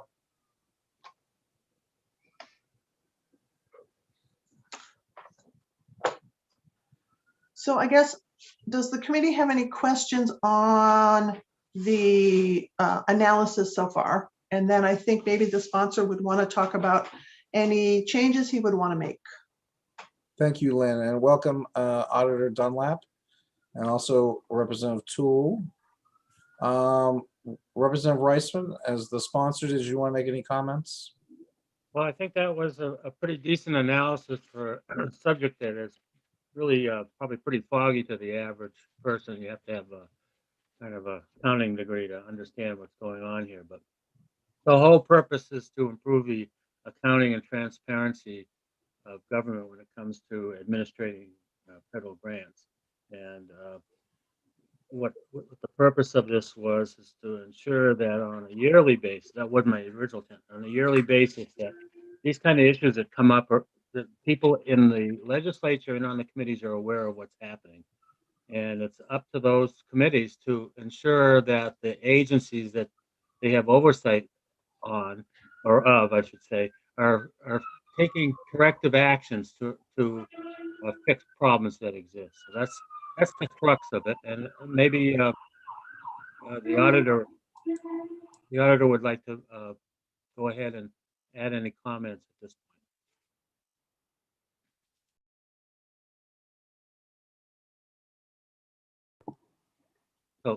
So, Auditor Dunlap, do you want to add anything?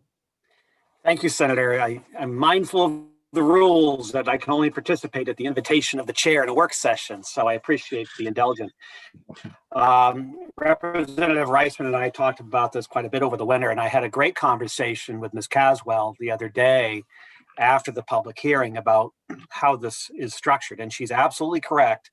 Because it's a resolve, it can't be converted into an act. So this is set up as sort of a one-time type thing, and Representative Reisman and I talked about that as well. Now, I think the utility of this and getting at what I believe is Representative Reisman's intent here, and of course he can speak for himself in terms of intent, but I, as I've mentioned to this committee a couple of times, I tend to approach this from the vantage point of a legislator, and especially in this rarefied era of term limits, continuity is hard to find. And I was thinking about Mike Chinket's really nice article he wrote in the paper this past week about Barry Hobbins. And Barry Hobbins, of course, is our public advocate and is retiring after something like 50 years of public service. And he reflected about how, former Representative Hobbins had worked very closely with former Representative Jock McKernan, and you develop relationships over decades, and you learn to work with each other and learn the institutional history of some of these things. And in the era of term limits, assuming that you only serve in one chamber and only serve for 8 years, you got 8 years to figure out an awful lot of things. And the liability here is that oftentimes what you're relying on is almost entirely what you're told. And that could be a real challenge in the oversight role that the legislature is expected to exercise here. If you're not told things, you don't know them. And this is an aspect of the position of the Office of the State Auditor that as a legislator, I was completely unaware of. We would get a copy of the single audit on our desks in the House chamber, and I thought that was very important, and I would save it for 2 years. And then when I was cleaning out my desk, I would probably take it home and take it down to the town library and give it to the town library in case somebody was interested in it. But the findings that we produce in the Office of the Auditor, this is done on a very rigorous basis, and this is part of the requirement of most of our federal awards, in fact, all of our federal awards, and how they're administered. And this is why the auditor is elected, so there's some independence there. We have a fantastic team of really skilled people that spend an awful lot of time getting to know these organizations as they're administering these programs, and then going through the entire process of sampling different transactions and making sure that they pass the tests of compliance, and that's what is reflected in the findings. If a finding shows a deficiency, We draft that up and we present it to those agencies or the heads of those programs, and they have the opportunity to review it. And either they agree with that or they dispute it. And they may dispute it for different logical reasons. They may decide that maybe we just don't really understand what it is they do. And that's why they dispute our finding of a deficiency. Most of the time, agencies agree with our findings, and then they describe what remedial steps they're going to take. And I think what Representative Reisman is interested in is if an agency disputes our findings, what happens to it? We don't have any oversight authority. We can't go in and enforce the remediation of a finding. That's the job of the executive to do that, or the legislature.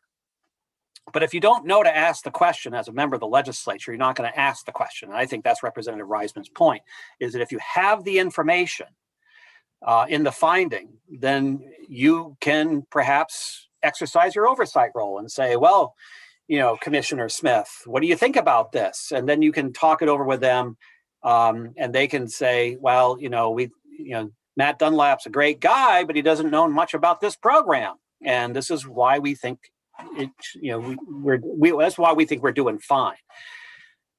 This is very similar in at least one approach to the premise of the Program Evaluation Office, the OPEGA office. They don't make decisions. They discern and present information to the legislature. Up to the legislature decide on the policy. And this, I think, would be another opportunity for the committee to get some information. And that's why we supported this legislation. I wasn't sure, Mr. Arter, if that was a speech for the bill or for getting rid of term limits. When you referenced Barry Hobbins has been here 50 years. Well, if the axe has two blades, I'll swing it both ways because I think guess so. Worthy of discussion. Okay, so in terms of this bill, I think we got a good handle on it at the public hearing. Do we the report about the corrective actions going to come back to this committee? Do we resolve how that was going to be dealt with in terms of committees of jurisdiction, or? So, Mr. Chair, the resolve actually doesn't say who the report goes to.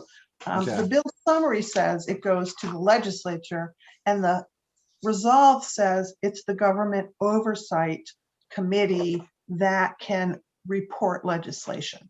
And I did talk with Representative Reisman that the resolve can be amended to have the report go to whomever the committee wants, and the resolve can be amended to give whatever committee or committees the authority to report out legislation.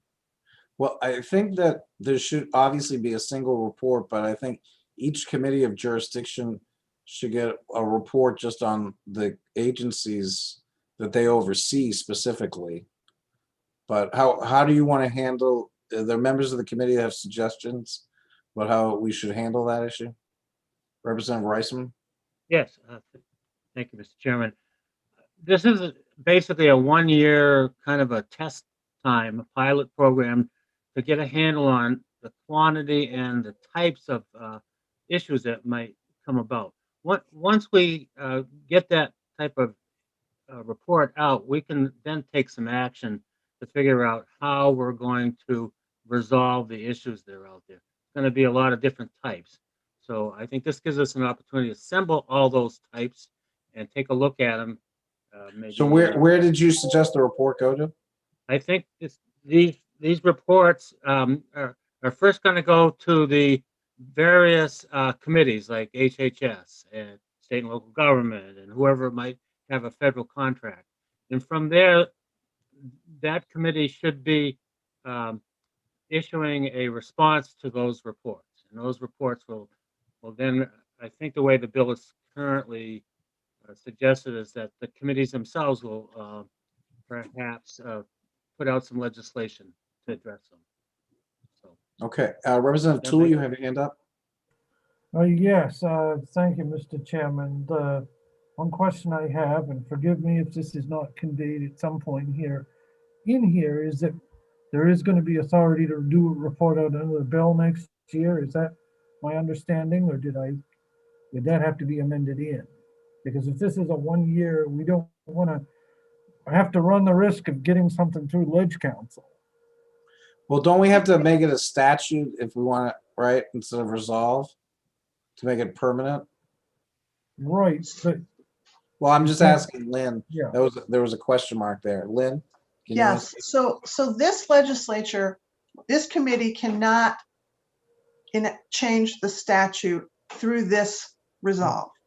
So this committee, and I want to go back to Representative Toole's question, the reports comes to December of 2022. So it would be the 131st legislature under the current way it's written. It would be the 131st that could report out legislation.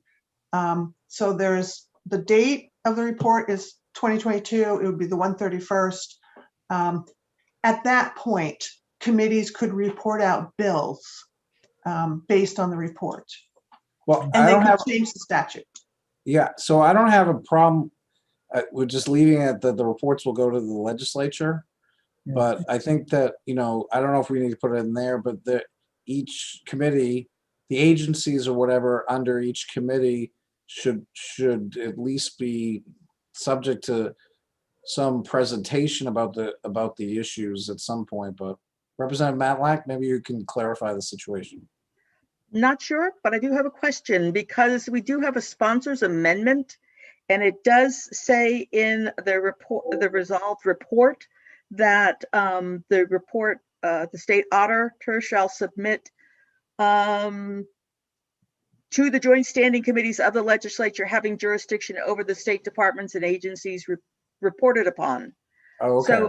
So that part is specific. So if we're Okay. talking about the amendment, then the auditor's reports will go specifically to committees that have oversight of various activities of the executive branch. Okay, well, that answers that question. Is there any further discussion on this matter? Representative Copeland and Representative Matlack, why don't you go ahead? You had a follow-up. Actually, what I was going to say was I will make a motion ought to pass as amended Okay. by the sponsors amendment. Is there a fiscal note attached to this too, Lynn? That I won't know until the OFPR would look at it. But if you're passing it ought to pass as amended, a fiscal note will just and be added. And I just want to know, do people want me to screen share the amendment before you vote? Or have you all seen it? I think that we're good. Representative Copeland, you have your hand up? Yes, Mr. Chair, I just had a question. So if we're reviewing the audit that's been done, and it's from the prior year, and then we're gonna give till December 2022 to pull out the pages that have remedial action needed. Why so long? Am I misunderstanding something? No, it's a good question. I think that's really, is that for the sponsor, Lynn? Yes, I'm yes. Well, I guess there's two Lynn's. Representative. Is that for the sponsor, Lynn Caswell? I think the sponsor or perhaps the auditor. Yeah. Auditor Dunlap, do you have an opinion as to when we should get this report back?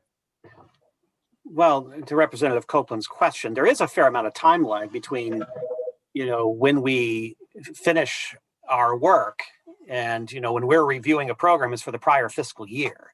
So the single audit that was released on March 31st was for the fiscal year ending June 30th, 2020. So that's, it takes a while to review all this. And I think what the operative question here is that if we present a finding and an agency disputes it, whatever happened to that?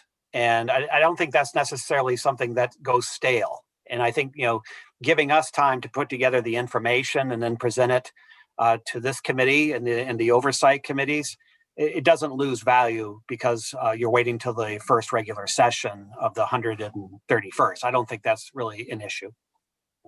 Thank you. So any other questions or comments? So we have a motion ought to pass as amended. Do we have a second? Second? I'll second it.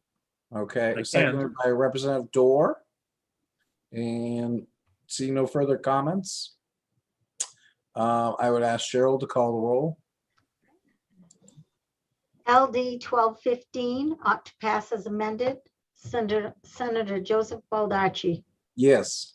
Senator Joseph Baldacci, yes. Senator Kimberly Rosen. Yes. Senator Kimberly Rosen, yes. Senator Ned Claxton, absent. Representative Ann Matlack. Yes. Representative Ann Matlack, yes. Representative William Toole. Yes. Representative William Toole, yes. Representative Mark Bryant. Yes. Representative Mark Bryant, yes. Representative Randall Hall. Randall Greenwood, sorry. Representative The other Randall Greenwood is committee. yes. The other committee. Representative Randall Greenwood, yes. Representative Sean Paulus, absent. Representative Francis Head. Yes. Representative Francis Head, yes. Representative Donna Dorr. Yes. Representative Donna Dorr, yes. Representative Walter Reisman. Yes. Representative Walter Reisman, yes. Representative Kathy Downs. Yes. Representative Kathy Downs, yes. Representative Lynn Copeland. Yes. Representative Lynn Copeland, yes. 11 yes, 2 absent.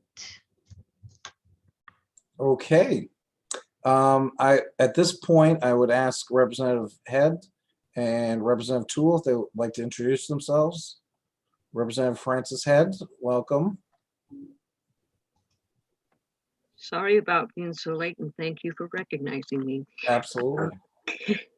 My name is Francis Head. I live in Bethel, and I represent District 117.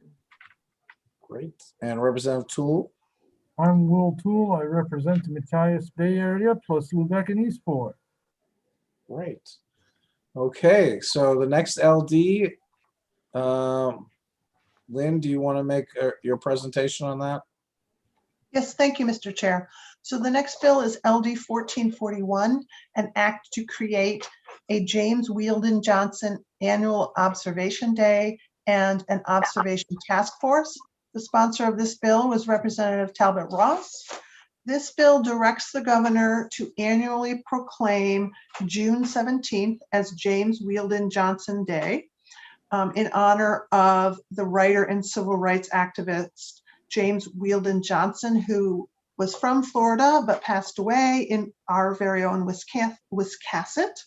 The bill also directs the Permanent Commission on the Status of Racial, Indigenous, and Tribal Populations to establish a observation task force to develop ideas for continuing the work of Mr. Weldon Johnson's life and to end systematic racism and to explore opportunities for memorializing him. And it does include that if sufficient, it does include a provision that the Permanent Commission will solicit funds, and if funds are not available, the Permanent Commission is not required to convene the task force. I'm trying to share my screen and talk at the same time, and I'm struggling with that, so just a minute. And the Permanent Commission is required to submit an interim report to this committee January 15th of 2022 on the status of the task force. And also to tell the committee when a final report will be submitted. So as I said, there was a lot of testimony about Mr.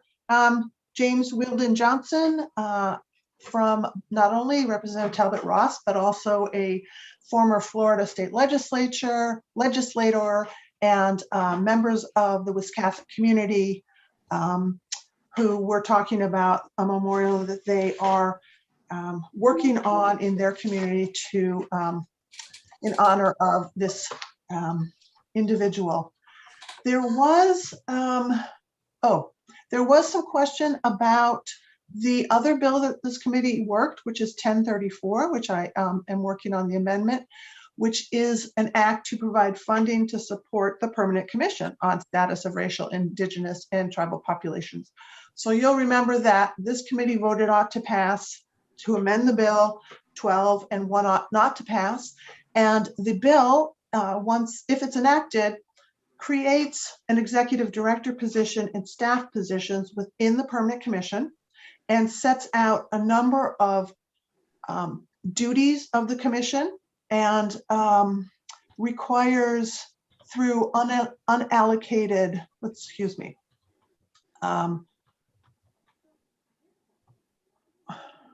including tasks and duties, including outreach, research, identifying history of racism and systemic discrimination, and increasing the professionalism of the commission, developing partnerships, expanding the organizational capacity, and also creating a database.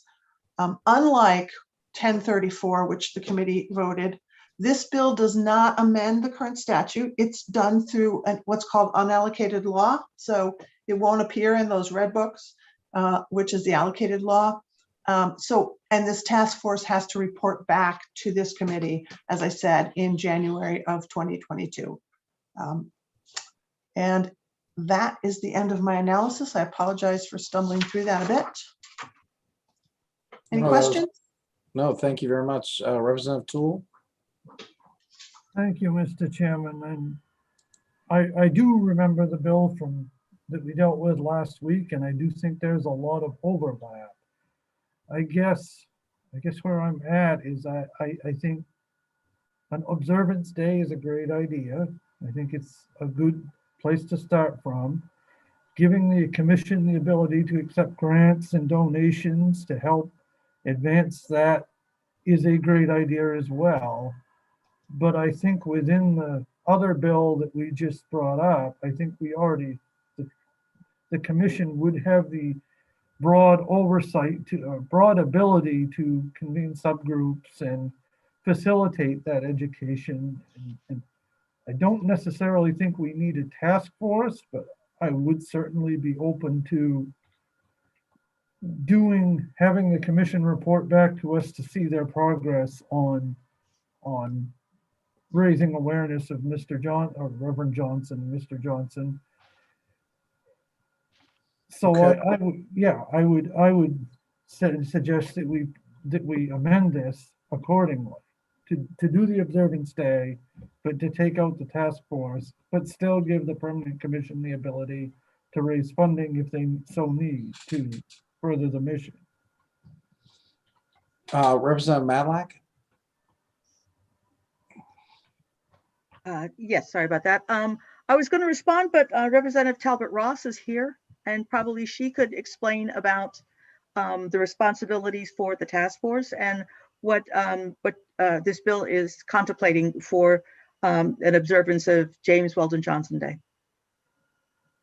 Thank you, Madam Chair, and thank you for the question, Representative Toole. The very real difference here is that the Permanent Commission, while we are charged with looking at systemic racism, and through the legislative process, through our advisory role with all three branches of government, to be a resource to the state and to help us move forward in confronting the vestiges of racism. And it is true that James Weldon Johnson, a great American patriot, his work falls within that. So Representative, there is not an overlap as much as there is a commonality about the work. I would say really quite respectfully to all of the members of the commission, that the expertise in memorializing James Weldon Johnson's life does not rest in that committee. We were not chosen for an expertise in this particular American's life. And the convening that is referenced in the bill means that the Permanent Commission brings the necessary scholarship and historians and the historical societies, members of the public, which include a number of Wiscasset residents who are committed to serving on this task force and being the light and the lead in figuring out how best to memorialize him, including talks between the town of Wiscasset and the folks in Jacksonville to form a sister city relationship. There are talks about creating a U.S. Route 1 trail called the James Weldon Johnson Trail that would go from Maine to Florida. That level of expertise on how to memorialize his life does not fall within the Permanent Commission. And we absolutely would ask for this bill not to be amended and for it to help direct the Permanent Commission to use its time for this convening to include these folks and for it to move forward in that way. Amending it out of the bill really would let down so many people in the Wiscasset area that are looking forward to this observation and to working with the Permanent Commission as we move forward. Thank you. Thank you. Representative Matlack? Thank you, Mr. Chair. I think from the bill that we have in front of us, this piece of legislation is not establishing the commission. It is referencing the observance of James Weldon Johnson Day to the Permanent Commission, and they will be the folks who will be convening this commission. So it's not the responsibility of this committee to do so. It is asking that the Permanent Commission do this work. And then also because we have been part of establishing this observance, the report will come back to us for review. And if I may continue, I'd like to move ought to pass. I don't believe there's any amendments on this, so I will just say ought to pass. Representative, and there was a second from Representative Bryant. Representative Toole? Thank you, Mr. Chair. And I understand that this is going to that the Permanent Commission would have to establish a task or a subgroup or whatever the case may be. And my question would be, could they already do that in the other bill without having to establish a separate one? I'm not suggesting that they do this all themselves, rather that if they have the authority to establish task forces and such under the other legislation, do we need to tell them to do so here? Or can we send them a letter encouraging that they do so based on our interpretation of the other legislation? So I'm sorry if I confused the issue. No, I understand you are firmly against redundancy, and we all appreciate that, but I'm not sure. Representative Talbot Ross? Yeah, thank you, Senator, and I thank you, Representative, again for the clarity. It is really quite necessary to include this and to direct the Permanent Commission, just like the legislature passes resolves, hundreds of resolves that direct an agency or a committee or any part of our body politic to do a task. It is necessary for that specific responsibility to be communicated within this bill. Taking it out relegates it to that observance, but it doesn't have that strong connection to, we must continue to do this work, and we are purposefully directing the Permanent Commission to do so. It is vitally important to direct the Permanent Commission to do it, given its vast amount of work ahead of it, and it would be sincerely appreciated for this to stay in the bill. It does nothing to take it out. It does everything to keep it in. So thank you for allowing me to comment on it. Absolutely. Okay, we have a motion and a second. Is there any further discussion? Okay, seeing none, I would ask Cheryl to call the roll. LD 1441 ought to pass. Senator Joseph Baldacci. Yes. Senator Joseph Baldacci, yes. Senator Kimberly Rosen. Yes. Senator Kimberly Rosen, yes. Senator Ned Claxton, absent. Representative Ann Matlack. Yes. Representative Ann Matlack, yes. Representative William Toole. Yes. Representative William Toole, yes. Representative Mark Bryant.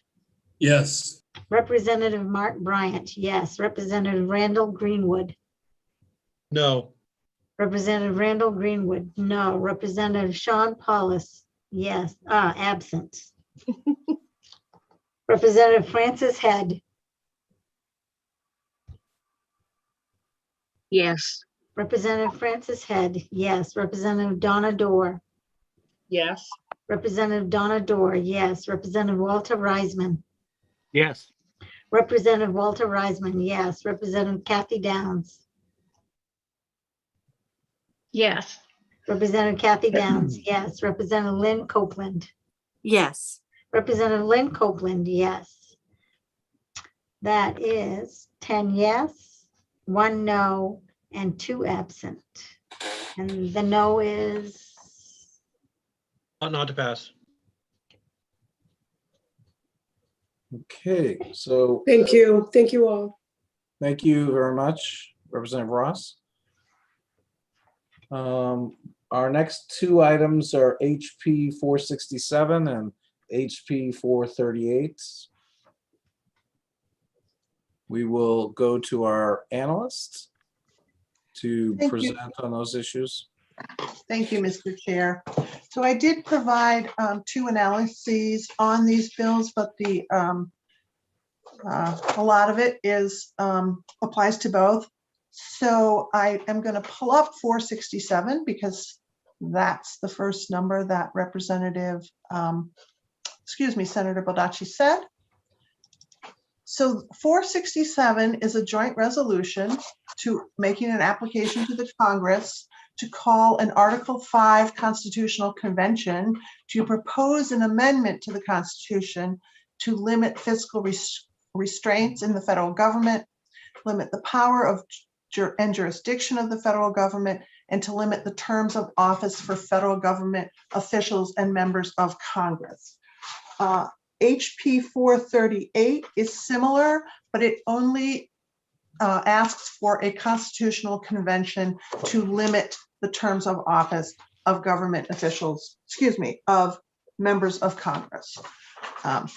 So a joint resolution to the US Congress depends upon 2/3 or 34 states making a similar application for the same, for a convening of a convention of the states. This bill, 467, was brought forward by Representative Harrington. 438 was brought forward by Representative Wadsworth. The testimony on 438, which is about term limits only, by the sponsor included testimony regarding the opinion of the majority of citizens in the country in favor of term limits, and discussed about how it's a nonpartisan issue. Representative Harrington's testimony on 467 talked about restoring the balance of power between the state and federal governments and how this resolution and this constitutional convention would be focused on that. You had proponents and opponents who spoke, and a lot of the testimony was about what does a constitutional convention look like? Are there limits on it? How often has it happened?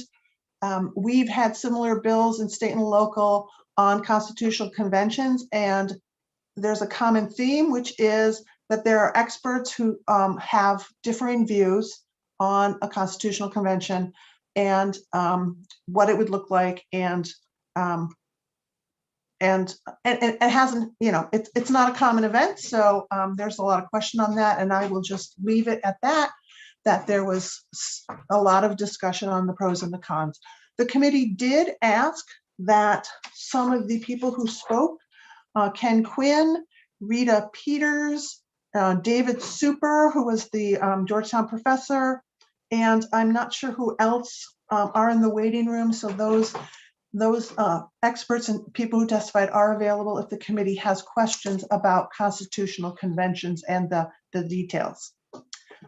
Last session, this committee had a bill on limiting the term limits, which is similar to 438. And the committee in the 129th voted ought not to pass 7 and ought to pass 5. And that bill failed to receive the 2/3 vote in the Senate, so it didn't move forward. In the 128th, there was a resolution similar to HP 467, that voted out of committee, also ought not to pass 7, ought to pass 6. The ought not to pass was accepted by the House, but it failed. The ought to pass was not adopted in the Senate. So neither of those prior efforts made it out of or were enacted by the legislature. Some information I think is important to keep in mind is that if a state votes in favor of applying for a constitutional convention, a state can rescind its application at any time. I will say with respect to these two bills, both of them do not include, not that they need to, but I just want to point out, neither of them include a method of selecting the delegates should a constitutional convention be called, and neither of them talk about the scope of the delegates' powers. So if a constitutional convention was called and Maine's delegates get there, is there any limit to what they can do once they are there? And those are in both of these bills. I see Representative Greenwood's hand.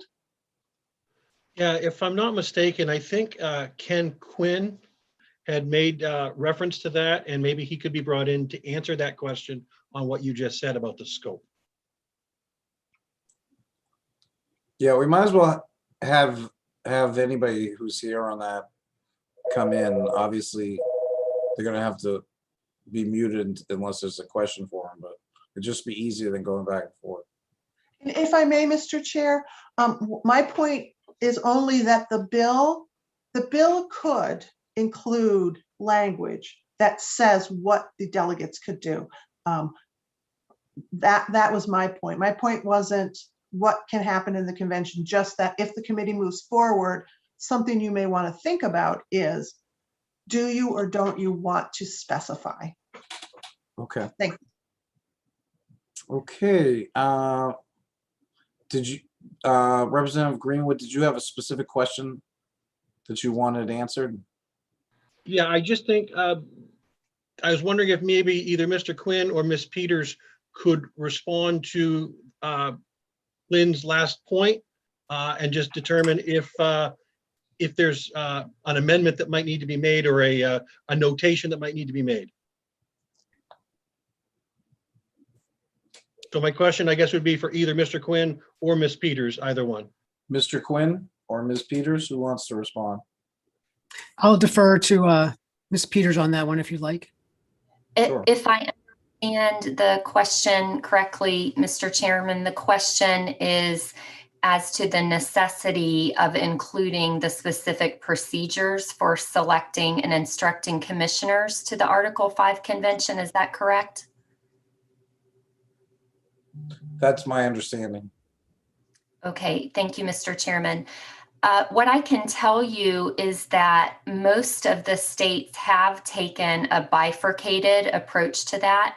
So they have first focused on passing whatever Article 5 resolution they want to pass for the type of Article 5 convention to propose amendments on a particular topic or particular sort of amendment, and then separately gone forward with, typically in a bill format, the specific procedures for selecting and instructing their commissioners. And for what it's worth, I personally think that is a smart approach to take, because then those procedures that the legislature chooses to employ for selecting and commissioning and limiting its Article 5 commissioners can be applied to any kind of Article 5 convention that the state participates in, rather than being limited to, you know, say the kind of convention applied for in HP 467 or HP 438. If you do it separately, you can have one part of your code that sets forth, this is how our state will select and commission commissioners for any Article 5 convention of the states. Okay. Any other questions or comments? Okay. Any other, Representative Bryant? I can't hear you because you're on mute. I move not to pass. Okay, is there a second? Second. It's been moved and seconded. Any further discussions? Okay, I'm sorry, Cheryl, you have your hand up. Yeah, which one are we voting on? Yeah. We're voting on 438? HP, no, 467 is the first one we've talked about. Okay, and that's ought not to 467. pass. Ought not to pass is the motion. It's been seconded. Is there any debate on it? Okay. Seeing none, I will call the roll. Representative Dorr, were you the person that seconded it? Yes, Okay. or yeah. Yes, thank you.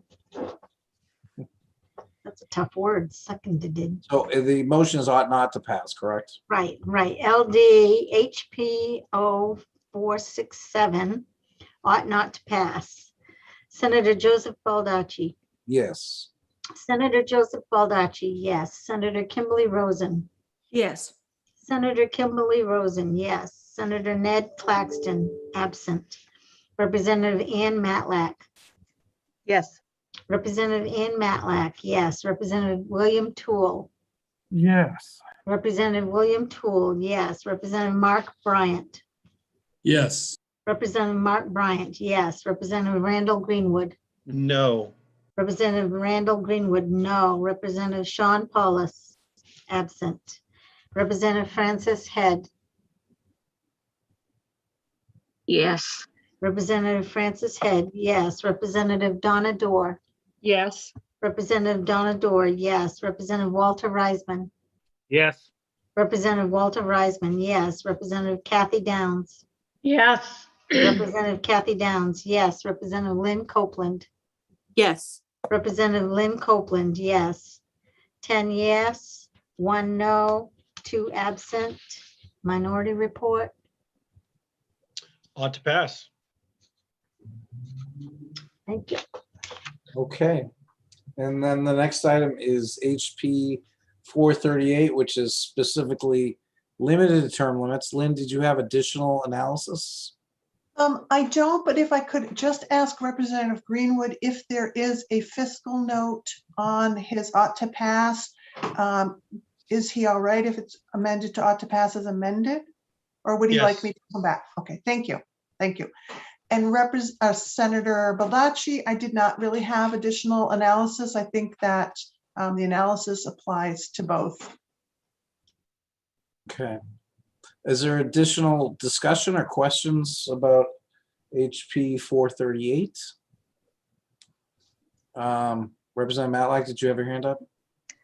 Yes, I did. I move ought not to pass on HP 438. Okay, is there a second to that? Second. Okay, it's removed and seconded. Let's see, anybody wish to make any further comments? Okay. Seeing none, I would ask the clerk to call the roll. HP 438 ought not to pass. Senator Joseph Baldacci. Yes. Senator Joseph Baldacci, yes. Senator Kimberly Rosen. Yes. Senator Kimberly Rosen, yes. Senator Ned Claxton. Absent. Representative Ann Matlack. Yes. Representative Ann Matlack, yes. Representative William Toole. Yes. Representative William Toole, yes. Representative Mark Bryant. Yes. Representative Mark Bryant, yes. Representative Randall Greenwood. No. Representative Randall Greenwood, no. Representative Sean Paulus, absent. Representative Francis Head.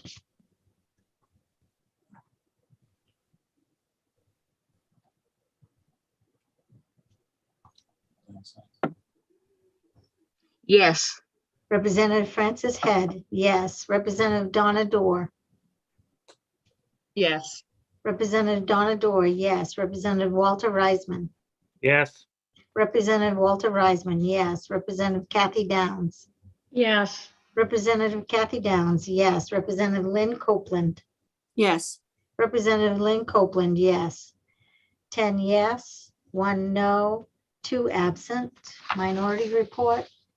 Ought to pass. Okay, any other, do we have language review on other items? Lynn, that you wanted to go over with us while we're together? I did have one, I have several, but I believe that one of them is still okay to go forward with.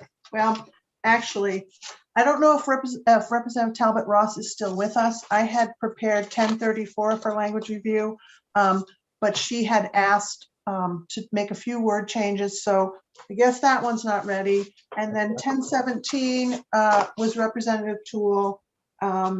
So I guess I would like to say I'd like to wait until he's present.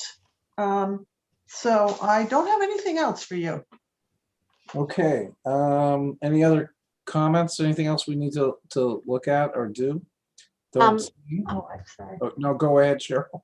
I'm not going to be here on Monday. I have a clerk covering for me. Okay. I'll make sure she has all the paperwork and should go. It goes like clockwork anyway, so it's not an issue. Okay, well, we look forward to seeing you on Wednesday then, I guess. All right. You If got I it. may, Mr. Chair, Monday starts at 9, so it's an hour earlier than usual. Yeah. Okay, and Representative Greenwood, you're going to be leading off the charge. And we Okay, start with work sessions. we're starting with work sessions. I have him down as a public hearing. Oh, 9:01. Okay, Yeah. I guess I'm looking at an old calendar then. Right, 9 a.m. we're doing the work sessions. Is that Yep. what we decided? Okay, if you could has everybody got that revised calendar then? Because the one on the website is different, I thought. Yeah, no, Lynn will be getting, well, she has the revised calendar, and once she okays it, then I'll send it out, but I have to get it Oh, okayed okay. first. Okay, so we're gonna And start just- with work sessions first. Because the work sessions are at 9 and the public hearings at 9:01, so that generally means you all can do it in whatever order you want. Right, yeah, that's fine. No, I think when we talked, we said that we were gonna get the work sessions done first, so I apologize. Representative Greenwood, you're going to be after those work sessions, but we will do it. And anything else? Is there a motion to adjourn? So move. Okay. Second. There we go. Have a nice weekend. I'll talk to you guys on Monday. Thank you. Bye all. Bye.